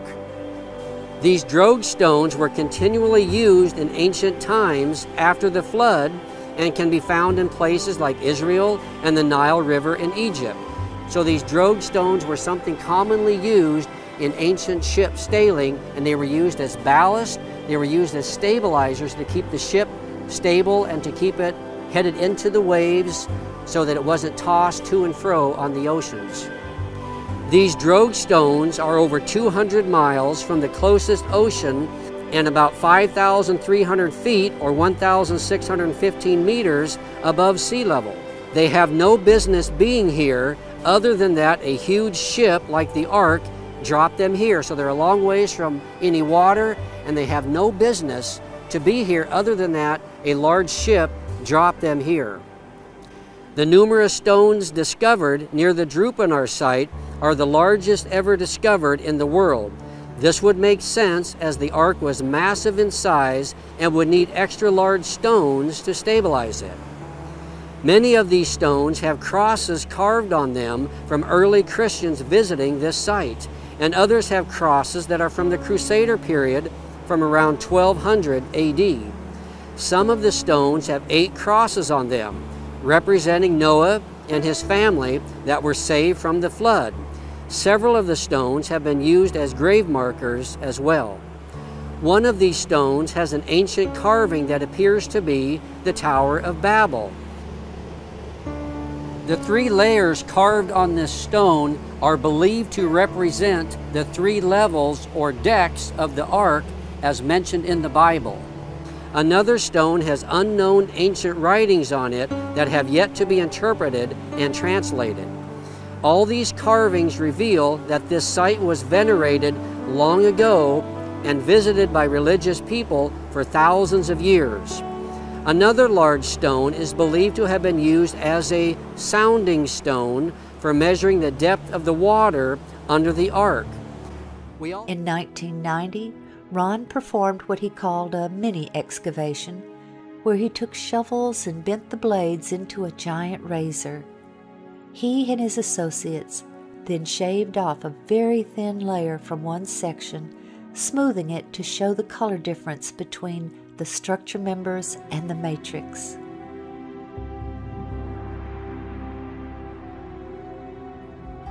We are now standing on the middle deck of the ark, and now pan over to the interior of the port side, where we can see 4 horizontal protrusions in a row.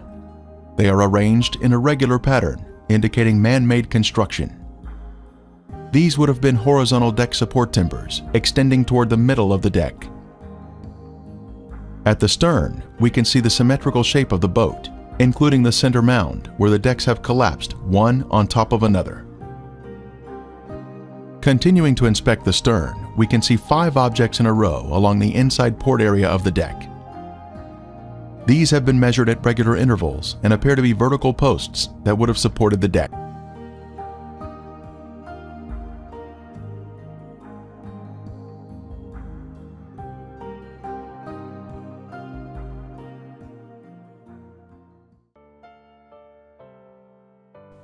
Resistivity imaging is complex and has improved greatly with the advent of more powerful computers and resistivity systems. Basically, an electrical charge is used to map underground features based on the electrical resistance of the objects under the earth. It took several days to complete the scans, and what the 3D images showed was consistent with that of a ship that had suffered a great deal of damage. After all, if it is Noah's Ark, as we all believe, it is the oldest man-made object on Earth and is impaled on a massive outcrop of rock. The scans clearly showed that this was not a natural object, and it looked like a massive shipwreck. Looking at the hull shape in 3 dimensions, the resistivity images showed that the front section, which lies beneath the ground, resembles the form of a ship, which is streamlined and with the shape of a deep hull design. The resistivity values of the material forming the hull are also the same above the ground as they are beneath. This indicates that the same material makes up the entire hull shape and that this material is relatively impermeable to water. It is a hard substance which has retained its shape. Around the edge of the site are features which Ron believed to be the ribs of the ship. The scans revealed even more encouraging evidence than we could have ever asked for. They showed that the material forming these ribs continued below the ground surface and curved underneath the vessel just as a rib timber would be expected. The electrical resistivity of the material forming the rib was more resistive than the surrounding mud, and the level of resistivity did not appear to change with depth. Ron Wyatt used to point on the inner side of the ship's hull to a series of equally spaced protrusions which are projected at 90 degrees from the outer edge of the hull towards the inside of the ship. He believed these were deck joists which once held a floor or ceiling of some type. The scans revealed that these protrusions were of the same resistivity as the apparent rib material. They also revealed that they extended back into the hull and connected directly to the adjacent rib, exactly as Ron believed. In 2019, radar scans were again done, which we helped finance but were not present for. They also revealed the presence of straight lines, which were consistent with walls, and 90-degree lines consistent with being rooms. We believe this is a ship, a massive ship. It bears the shape of a ship and the features of a ship. It is 6,300 feet up in the mountains of Ararat. The internal features are exactly the dimensions given in the Bible using the ancient cubit of 20.6 inches, later called the Royal Egyptian Cubit. Finding Noah's Ark means nothing if it does not strengthen our faith or lead a non-believer to the knowledge of the truth that we have a Creator who loves us and wants us to come to Him and be saved by the blood of His Son. Photos taken at different times of the year have brought out different features of the boat. There was so much convincing evidence uncovered at the site that the Turkish government declared this area to be Noah's Ark National Park, and yet today, the world is unaware of this amazing discovery.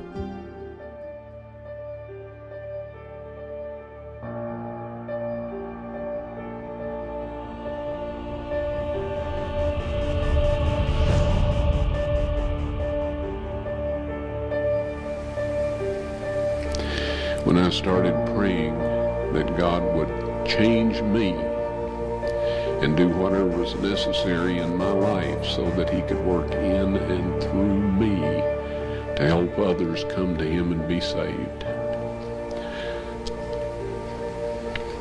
things started to change. So, regardless of his doctrine, regardless of his denomination, regardless of how he viewed end-time prophecy, which is all completely different than mine, God looks at the heart. He looks at those who are humble. He reveals His secret to those who are humble and those who truly are seeking Him.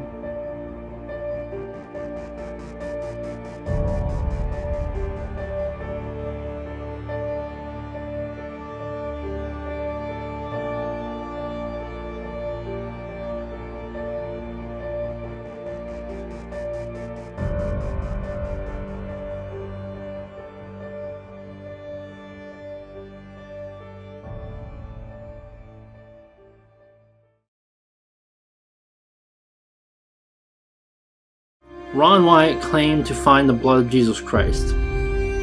He claimed to find it in Jerusalem in an underground chamber where the garden tomb is, or Golgotha is, on the mercy seat of the Ark of the Covenant. I'm going to look at this objectively, and I'm not going to say that he absolutely did find it, but I'm going to show you several reasons that indicate that he was telling the truth. And you need to use discernment. Pray to God over this. Don't just watch it and believe everything. Actually test the spirits and see whether these things are so. Prove all things. And the earth did quake, and the rocks rent. But one of the soldiers with a spear pierced his side, and forthwith came there out blood and water. And there are three that bear witness in earth, the Spirit, and the water, and the blood. And these three agree in one. If we receive the witness of men, the witness of God is greater. For this is the witness of God which He hath testified of His Son.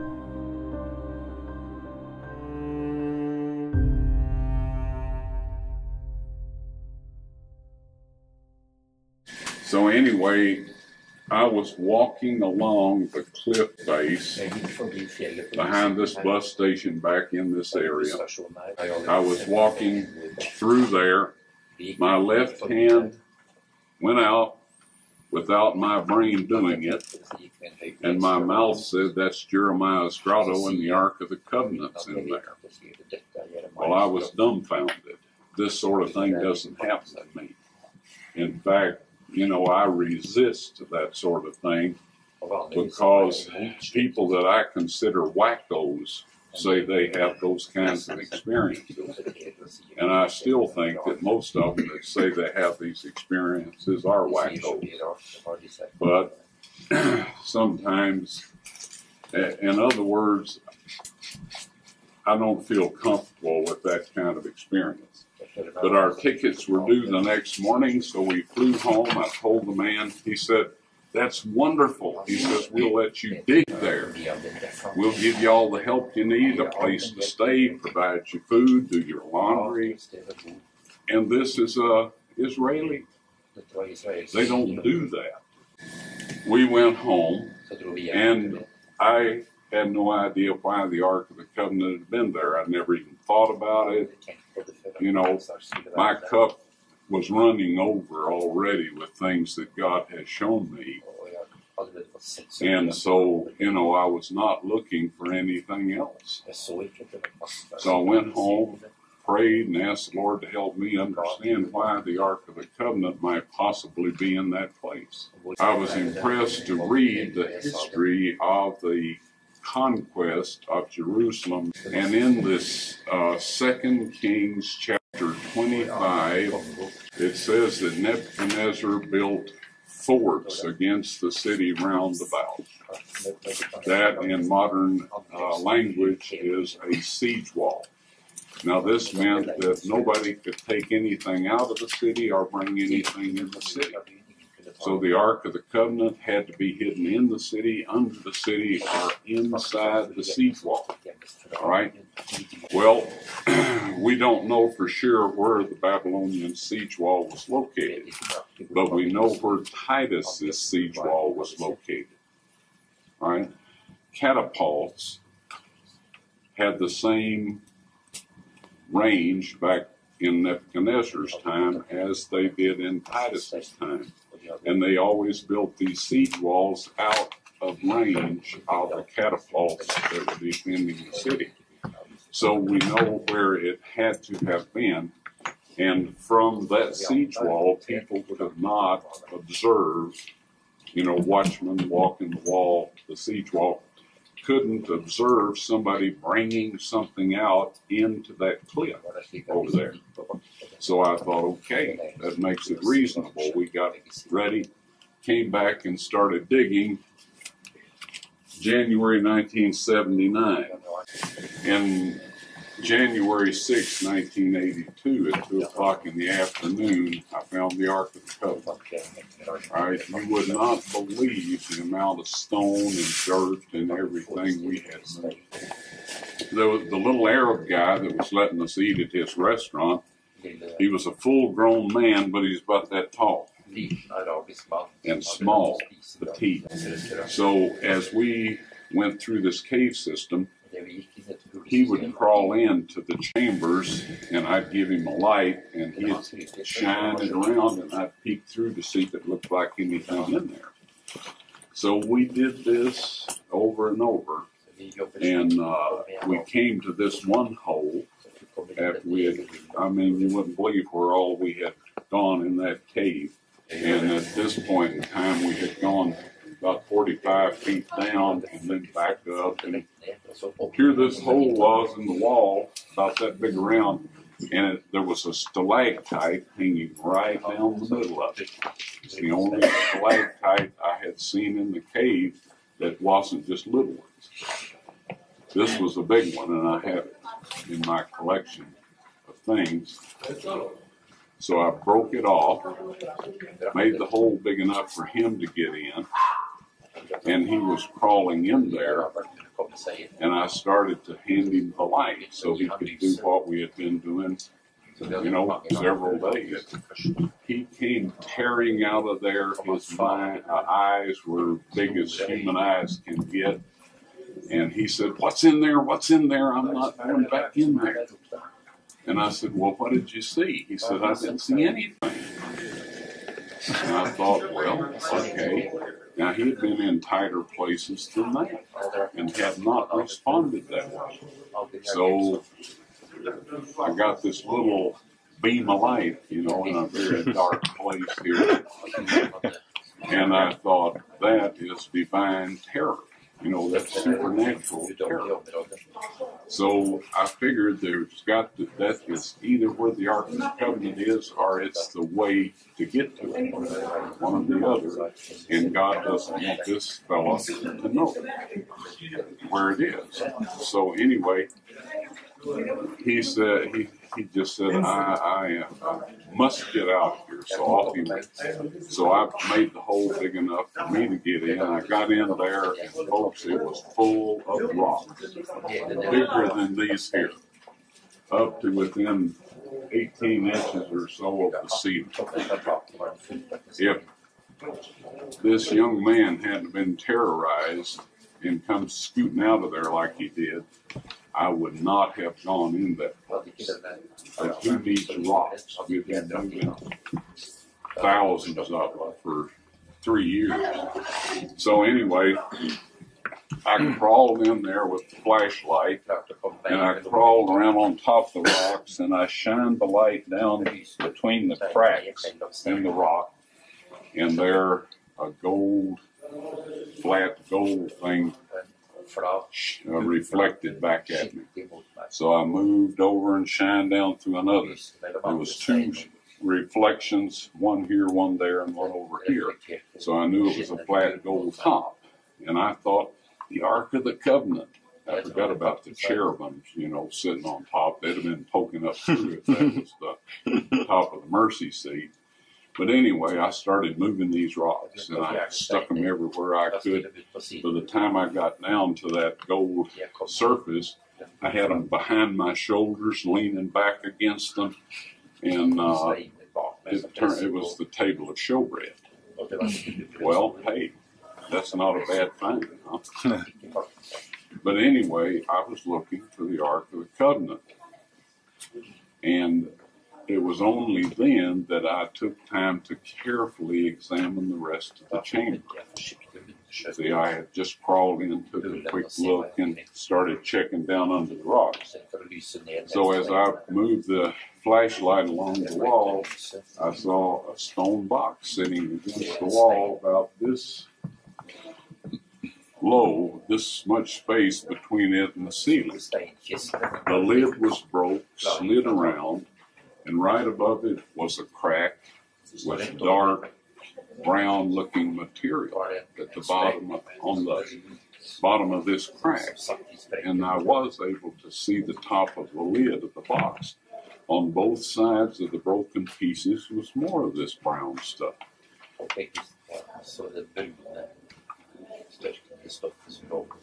All of a sudden, I realized I was sitting in front of the Ark of the Covenant, and that Christ's blood had come down.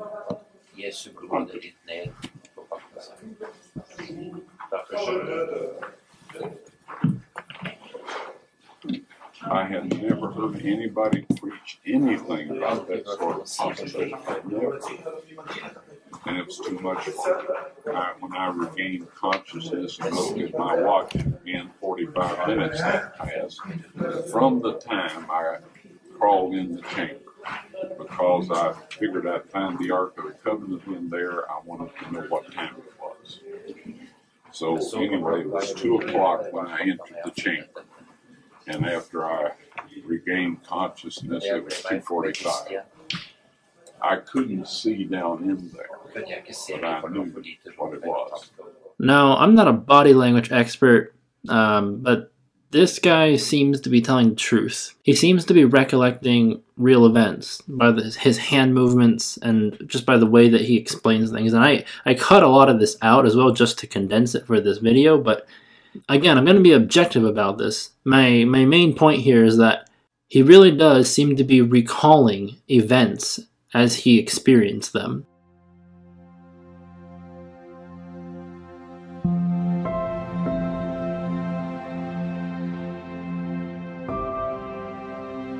If you were to visit the Garden Tomb today in Israel, you would be able to see the tomb that Jesus Christ rose from.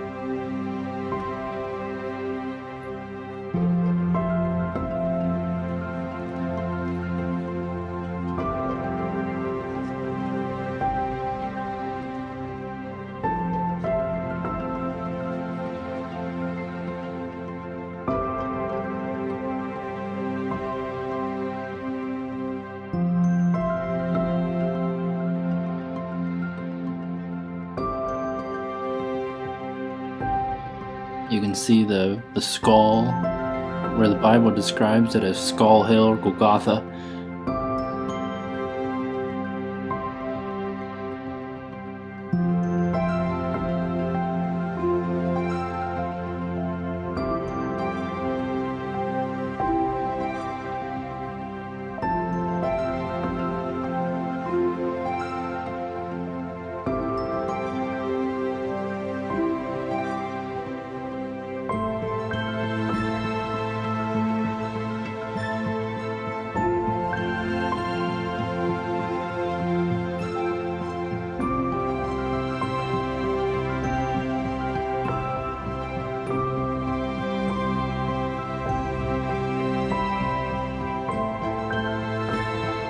And you can also see the place where they covered up Ron Wyatt's excavation, the place where Jesus was crucified.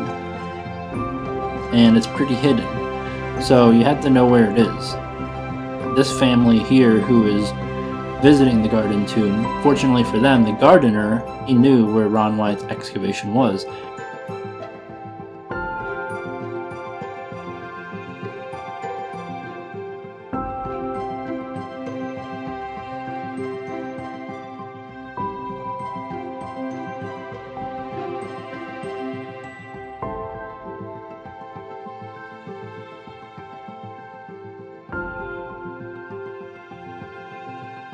And then they met a guy who said some pretty interesting things. He was putting the puzzle pieces together and connecting the dots. So have a listen to what he has to say as well. Our prayer that we pray in the Lord's Prayer, as in heaven, so on earth, this was God's desire, because he knew that we were slaves to sin. We were slaves to the slave owner at the time, and the slave owner had been, ownership had been given over to the devil. Well, when he actually was crucified, it was the innocent lamb, the Lamb of God that takes away the sin of the world.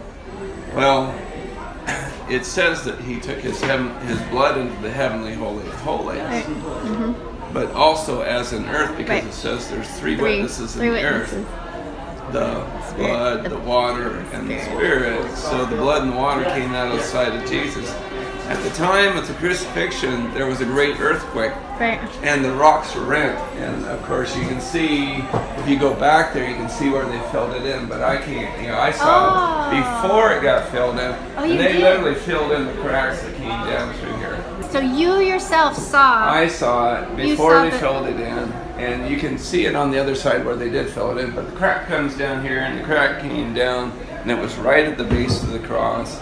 And so then after Jesus had died, Spirit, out came blood and water, poured down, and it dropped onto the mercy seat. Right, exactly. So then, you've been to Zedekiah's tunnel or caves or whatever, and in there and everything? I know essentially where it is, how to get in. So that's two things we wanted to do today was come here and see this and go to his tunnel and kind of just see. We don't want to obviously try to find it, but because you actually saw Ron Wyatt and met him. Yeah. What was your name? Robert. I mean, it was 30 years ago. Really? Wow. And so I was just sitting across the table. I was a proud young kid, and I talked to him for a while, and then I realized how stupid I am, because when you're in the presence of somebody who's humble, and then your pride gets really shown for what it is, and so anyway, I was pretty. So this, so it's underneath us.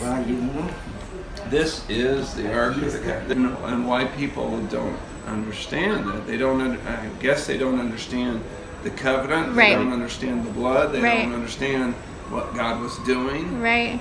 The reason we have the freedom and the spirit that we have is because the blood's down on the ark. It was supposed to anoint the ark. I know. There, and that's what made it so that we can have the spirit, because it's holy. I heard that they sent 6 people in to try to pull that out of there. Yeah, and they died. Right. Do you know why? They weren't allowed to be in there yet. Papa said no. But do you know why? Well, then there more. Yeah, they would profane the ark. Yeah. Well, what's profaning the ark? Well, what's on the ark? What's on there? The blood is. Blood. What's the blood doing? It's speaking a better thing than that of Abel. And the thing is, it's the throne of God in the earth, as in heaven, so on earth. We got something rocking. I mean, I say rocking, but we got something going on here. This is, to understand. That won't be messed with until that which restrains him is taken away. Exactly. And when that happens, we're going to have hell revealed on this earth. And that's the great tribulation. Important witness that is going to be an important witness. Right. That blood on the ark, so that has to be preserved until the time's right. Must be. Yeah, and then when the abomination of desolation is when the dude, the man of sin, sits on the throne and proclaims himself God. Right. Elohim. So whatever he does to profane, because that's what the devil's always trying to get into the midst of something to profane it. I'm so thankful to run into you guys. Yeah. Yeah, this have confirmation from someone else. We try to tell our friends this, and they just don't. They just don't want to believe it because it's too crazy. So if you're wondering why they're so interested in Zedekiah's cave, it's because Ron Wyatt found the entrance. There's an actual tunnel that'll take you right to the Ark of the Covenant chamber, and it's sealed off right now because Israel sealed it off. And then you can also see a wall that Ron Wyatt is standing in here, and let's take a closer look at this wall.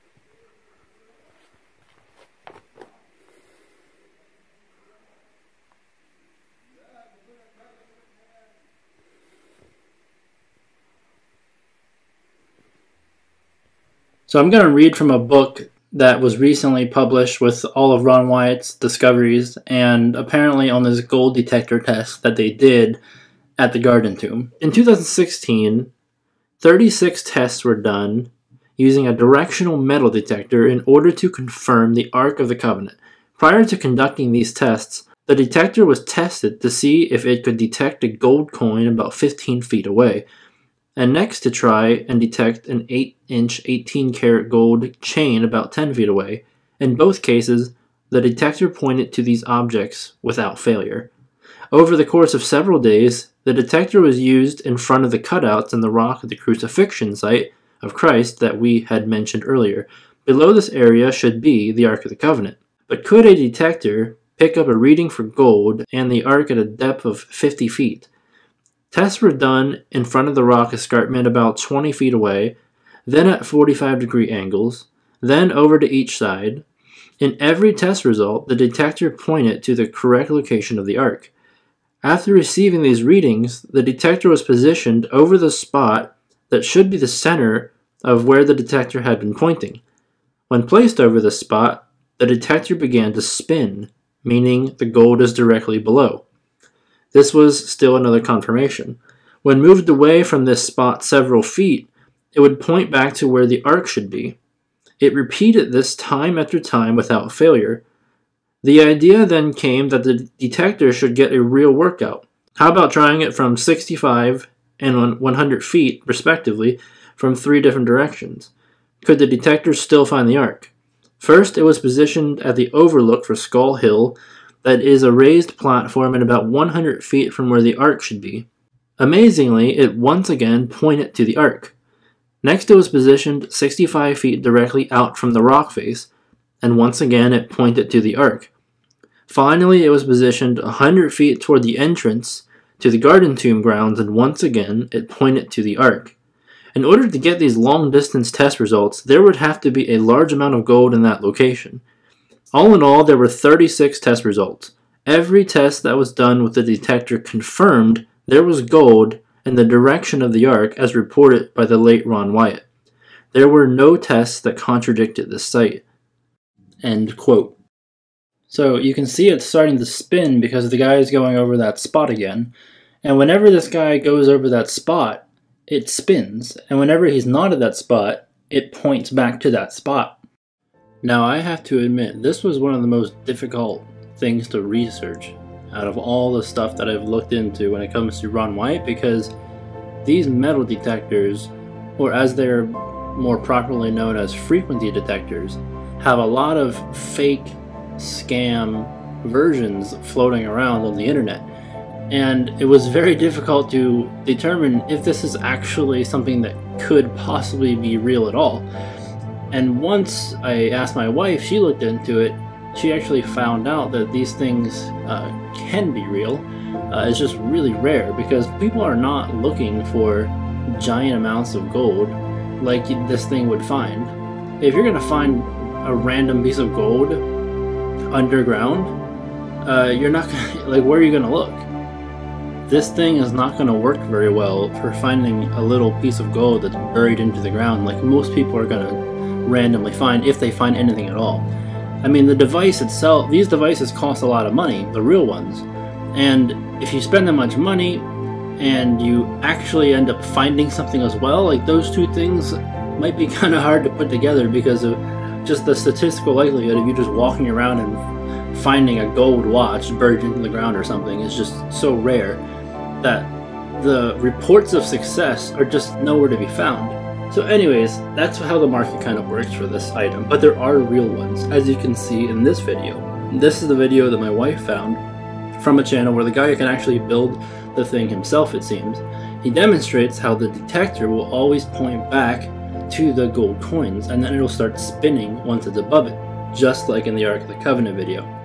Notice how when he pulls the device back away from the coins, it stops spinning and it starts pointing. But when he gets closer to the coins, it starts to spin again because it's right over top of the coins. It's right over top of the gold. So it's not the same model, but it's the same system. It's the same type of thing. You can look as much as you want, you'll never be able to find that model that they use for the Ark of the Covenant online because it's not even sold online. Because the people who are actually using these things, they don't go on the internet to buy them. They buy them in person where it can actually be demonstrated that they work. This whole time it was spinning was right over the top of the coins that he planted there.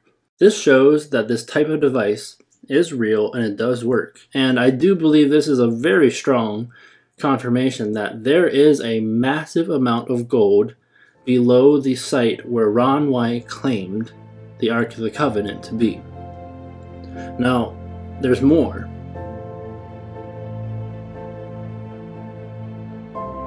I'm going to read a personal testimony by a guy named Ian Fain, who is an eyewitness to a video shot in the cave taken by Ron himself. So let me just start reading. This is, by the way, from an email correspondence that he had made with arkdiscovery.com. This may be an appropriate time to mention publicly that I and several other Christians have watched with our own eyes a video which Ron shot inside the cave before the furniture was rearranged. The crack in the roof was clearly visible with the blood still on it. The table was there in close-up, and many piles of skins. The Ark was there, but was covered by a brilliant white light which hid it from the camera as Ron panned around the cave. To the best of my knowledge, there is only one copy of it in existence, Ron's original, and it's not in America now. It's in a safe place of the Lord's own choosing, to which I once took Aaron Sen, who has met the keeper but has not viewed the tape. I was an eyewitness of Ron's tape of the inside of the cave. I wasn't with him when he shot it, but I saw the tape not very long afterwards. Ron himself was keen that the tape should be seen widely. Events turned out otherwise, however. but for what it's worth, I'm happy to answer any questions I can about the tape and what I saw on it. I last viewed it some years ago and my visual memory is not great. I'm far better with words. However, by the same token, my visual imagination is pretty bad too, which is probably a good thing for this purpose. My sole purpose in mentioning it here was to help strengthen the faith of some here whose confidence in Ron's word may have been shaken by doubts.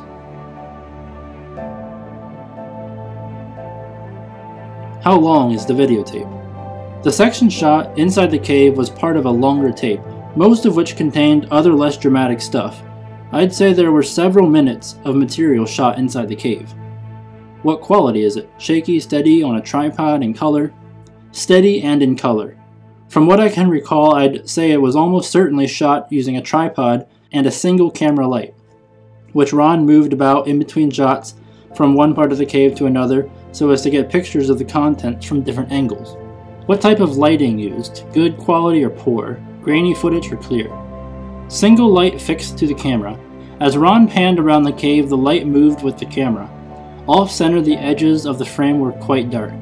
The tape was free from grain, but the color balance was not great. I suppose it was NTSC, which in the days when I was a videotape engineer, we used to say stood for never the same color twice. Did you see any angels on the tape? No. Was there a timestamp on the tape itself that was displayed on the screen? Not that I recall, there wasn't. How long ago did you see it? Pass. That information might assist those who want to find the tape. Have you ever talked to Ron about the tape? If so, what did he say? I never talked to him specifically about the tape. I did ask him questions about the Ark, about the tables of stone, and about the Book of the Law. I assumed at the time that everybody who knew anything of Ron's work had seen this tape along with all his other material. It was only when Bill Fry intercepted a post of mine to this list that I realized that this was not so. Even Bill hadn't seen it. The persons who have the tape, are they waiting for the right time to release it? Did Ron give it to him, her, them, or what's the reason for them holding it back? Same answer as to the previous question, I'm afraid. Sorry. From your perspective, is this the tape where Ron took out the tables of stone? Was this before or after the event if it's not the same footage? No, it's an earlier tape. Neither Ron nor the tables appeared on the tape I saw. How many people were with you when you viewed it, and where did this occur? Australia? Only one person viewed it simultaneously with me, but several others had seen it just a few days previously. One has since gone to be with the Lord, but the others are still alive. The country name is under wraps, as per Q5.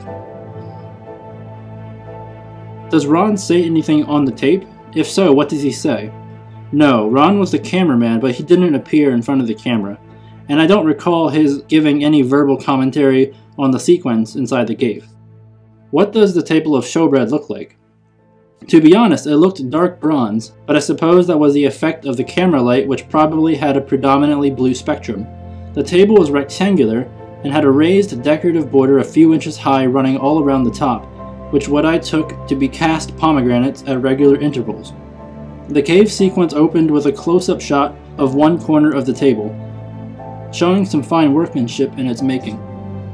Did you see the 7-branch candlestick, and if so, what did it look like? No, I was consciously looking for it, but I didn't see it. Everybody asked this question. It's the most popular question after the Ark itself. You said you saw the skins piled up in a corner? They weren't piled in a corner. They were heaped everywhere, all over the floor and everything else, lots of them. What conditions were they in? I don't recall any close-ups of the coverings, but the general impression was one of gray dustiness. They were folded up as you would fold a lot of blankets, and some were obviously covering large objects underneath. The menorah may have been on its side under them. Did you see any other object in the cave, and if so, what were they? At the time I thought this tape was going on general release and that I'd be getting a copy sometime, so I didn't make any mental notes. But I do remember seeing the stone box in which the Ark had been stored, with its lid moved to one side. I have a feeling that Goliath's sword was there, but I have no particular mental image of it, just that we discussed it between ourselves, and the reason for our discussing it was probably that it was in there. Of course, the dominant feature was the Ark itself, and the fact that it was hidden by a brilliant white light. As Ron panned the camera around, a circle of light moved across the field of view until it filled the whole screen, then it moved off again at the other edge. Ron's verbal account of this was that the effect was only on the tape. No such light was visible to him inside the cave when he saw the ark plainly. It was only when he viewed the tape afterwards that he saw the light had covered the ark for the purpose of the recording. The other notable feature was the crack in the roof of the cave with the dark stain of blood on one side of it, about the size of one's hand, I should think. The roof was not high. A man would probably have had to stoop to avoid hitting his head. Seeing the blood there was the most moving thing to me.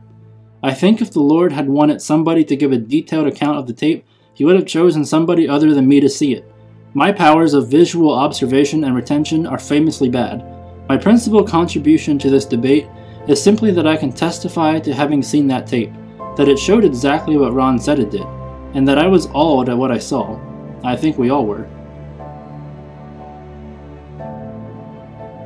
Did the table of showbread have just one shelf, top one, or any below it too? I only remember seeing the top surface, and not much below it. I think it was perhaps partially covered by skins, but it was quite a while ago, and as I mentioned earlier, my visual memory is really terrible. How close to the ceiling was the Ark of the Covenant stone case? Very close. I remember being rather surprised at how low the roof was. I can't give you any meaningful estimate of the exact distance. I'd have to view the tape again to do that, but my memory is that it was about enough to crawl into and not much more. Was the chamber cleared out? Like, was Ron shooting the video from the floor of the chamber, or was he standing on stones, or what? You said he was close to the ceiling. Any thoughts on how close? The chamber was certainly not cleared out. In fact, apart from things like the lid of the stone box, it looked as though nobody had been in there for centuries, as I suppose they hadn't. The place looked like a lumber room, with things everywhere all over the floor, and of course all those heaps of skins, so that you would have to clamber over one thing to look at the next. Ron was about my height, 6 foot, and I'd reckon I'd have to stoop in there, but I think the camera was a foot or more so below head height. Was the stone case that held the ark in the middle of the chamber, or up against one of the sides? From the opening shot, it was on the right-hand side at the back. If the camera was central, that is, but what with there being so many objects in there, only those in front of the camera being illuminated, and the light in front of the ark disorienting things a bit, I couldn't swear to it. However, my memory is certainly that it wasn't in the center of the cave. I think it was close to a wall at the back. Did you see any openings into the chamber or the shape of the chamber? No, because of the limited lighting, that wasn't possible. Did it look like a high 8 video or something older? Actually, it didn't look too bad, all things considered. It was a difficult situation for an amateur shoot. I was never into amateur video. I worked with B&W 1-inch tape and 12-inch reels, so I couldn't guess which system it was. The picture quality seemed rather better than some of Ron's other stuff though, so maybe he had taken particular care to get a hold of a good camera. Does the keeper of the video still have the tape? I guess he certainly could, but amazing as it sounds to us here, he has forgotten the cave sequence completely. As Aaron Sen and I discovered when we called upon him for the express purpose of having a look at it, in Aaron's case for the first time. Now in the context of our uneventful little lives, that sounds hard to believe, that anybody to whom these things mean so much could actually forget such a unique thing in his possession. This man is a spirit-filled believer in the Lord, and is deeply appreciative of the significance of these matters. He supported Ron, and contributed significantly to Ron's work, so he isn't ignorant. But he is a man to whom strange and sometimes dangerous things just happen. The same was true of his father, so it runs in the family. I have said sometimes that if and when World War III breaks out, it will be 6 feet away from where this man happens to be standing at that moment. A bit like being the guy who happened to be standing next to Crown Prince Ferdinand when he was shot in 1914. This man has about a dozen of Ron's tapes, but he has not sat down and catalogued them, and to do so would necessarily take up a fair bit of time. His wife, too, is the CEO of a multi-million-dollar business. I hope I have given you something of the picture. People like this do not sit around in the evenings flicking through the TV channels. They live very full, and sometimes dangerous lives. But for all that, it would be hard to think of a more suitable man to be keeper of something like this. He is completely fearless, and he is very well aware of what is going on in the world behind the scenes. His friends and contacts are too.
Now, when Christ died and the earth shook and the rocks were rent, a crack came right down the entire face of the escarpment, right past the left side of the cross hole, and the stone opened up. Down below, 20 feet below, God had arranged for the Ark of the Covenant with its mercy seat, if you please, his earthly throne, to be positioned right down there 600 years before, in 586 BC, when the Babylonian army destroyed the city.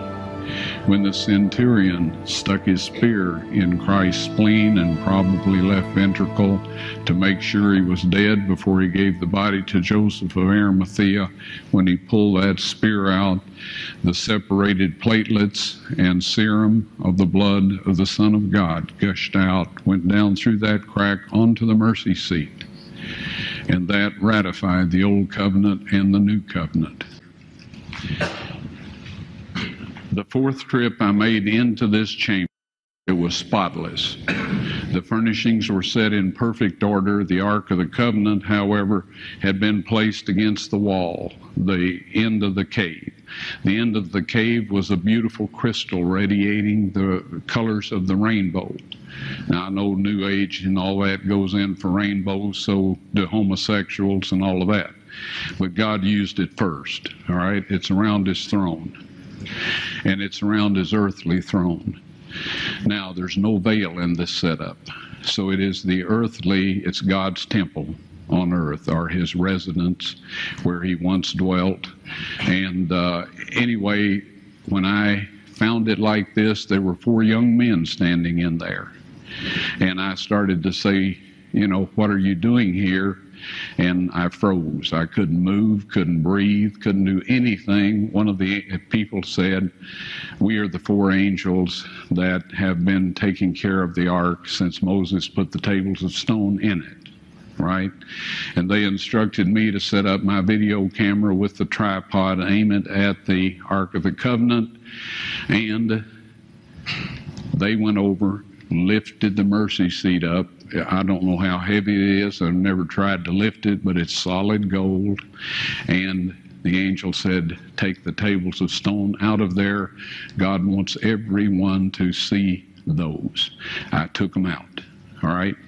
They put the mercy seat back down over the Ark of the Covenant. I backed away a little bit. The angel came, got the tables of stone, put them on a rock ledge inside the chamber, and I was then instructed to take a sample of the blood from the mercy seat, have that analyzed, and I did everything the angel told me to do.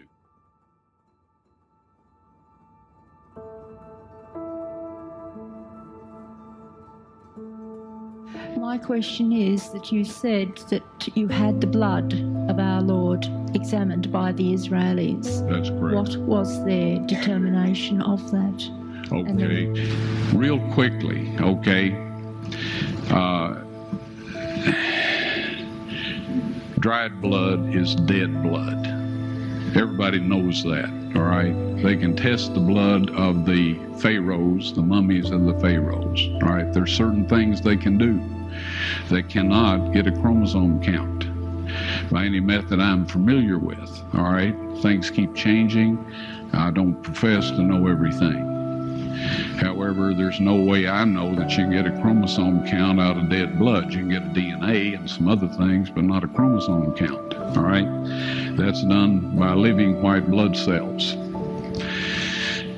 Now then, first of all, in this analysis, I took the blood into a laboratory in Israel. I asked one of the people I work with in antiquities, where is a good laboratory that does reliable work? And they said, such and such, such and such. I took it. I just said, please examine this blood and tell me what you can tell me about it. All right? They said, well, look, we're going to reconstitute it. We're going to put it in normal saline, and keep it at body temperature for 72 hours with gentle swirling. All right, that's their business. That's great. I said, now I want to be there when you check it out. They said, fine. So I was back. They checked it out. I said, now, they said it's human blood. We can tell that. They did whatever tests they need to do.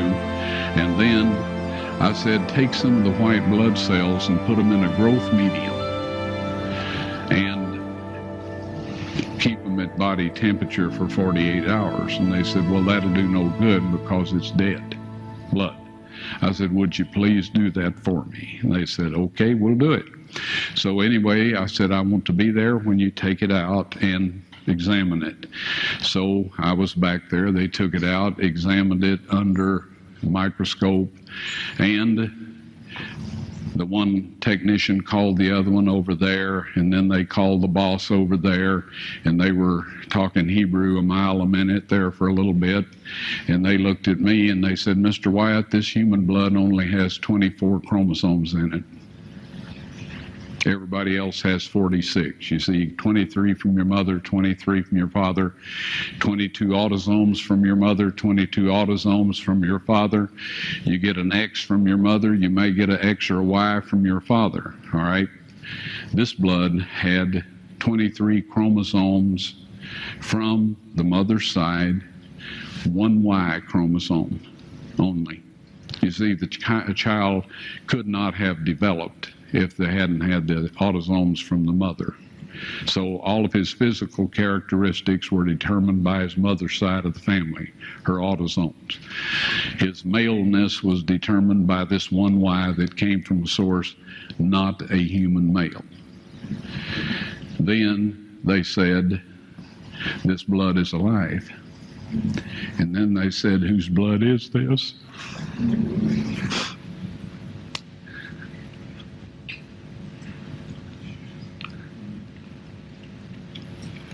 I said, it's the blood of your Messiah.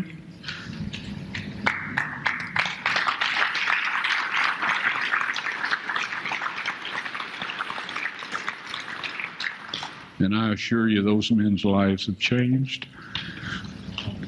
In God's appointed time, you will be able to see the proof for yourself. Now, a lot of people who see this will, out of emotion, say, yes, he has to be telling the truth. And I do think he is telling the truth.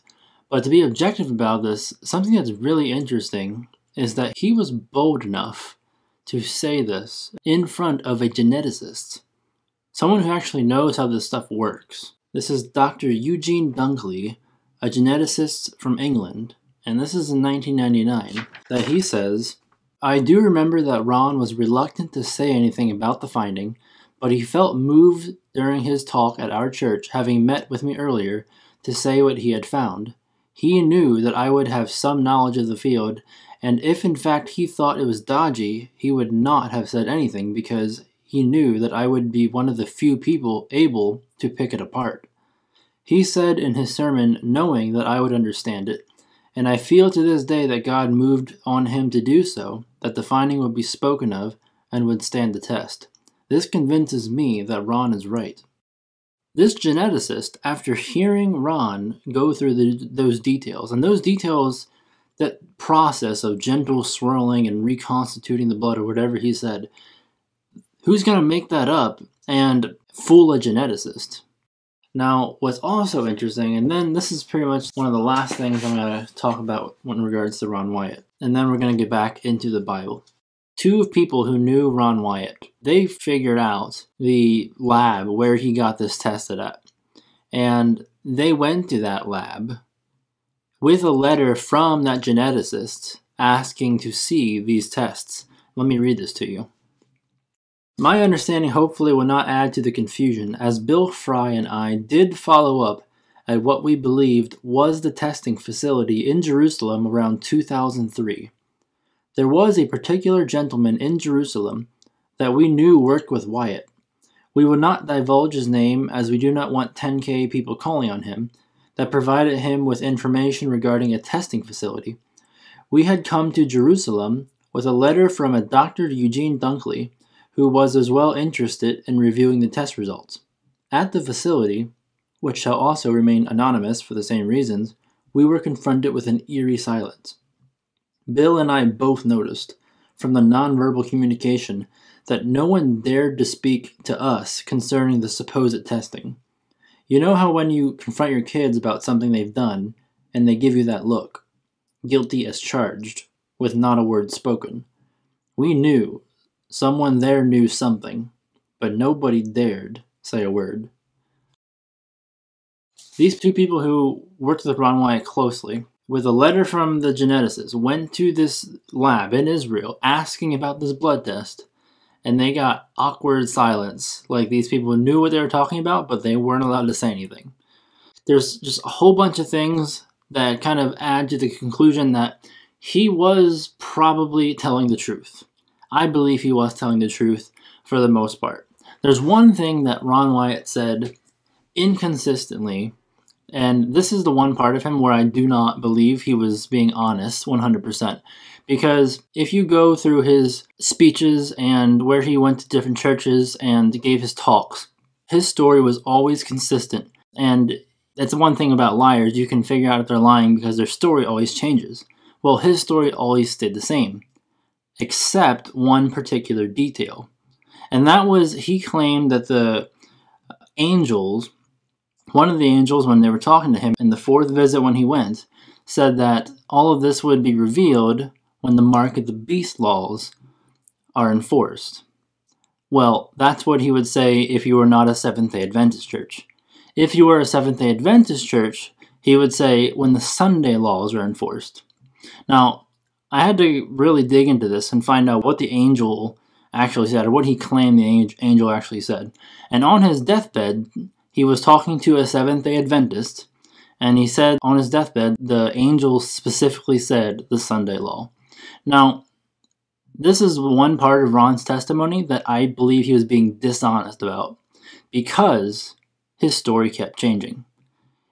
If the angel told him it was the Sunday law, then why would he basically change the word of God from that point to make it fit the mark of the beast law for other people in other churches? Because what he would say to people is that you're not ready to hear about that yet. You're not ready for that information yet. He would say that to people who are not Seventh-day Adventists. I believe his doctrine got in the way of his honesty. And I'm not sure if the angel said something about the mark of the beast. I'm not sure if he said anything about that at all, but whatever it was, Ron Wyatt was not being 100% honest, because he always changed this particular detail. And this was the only detail that he changed. And again, nobody's perfect.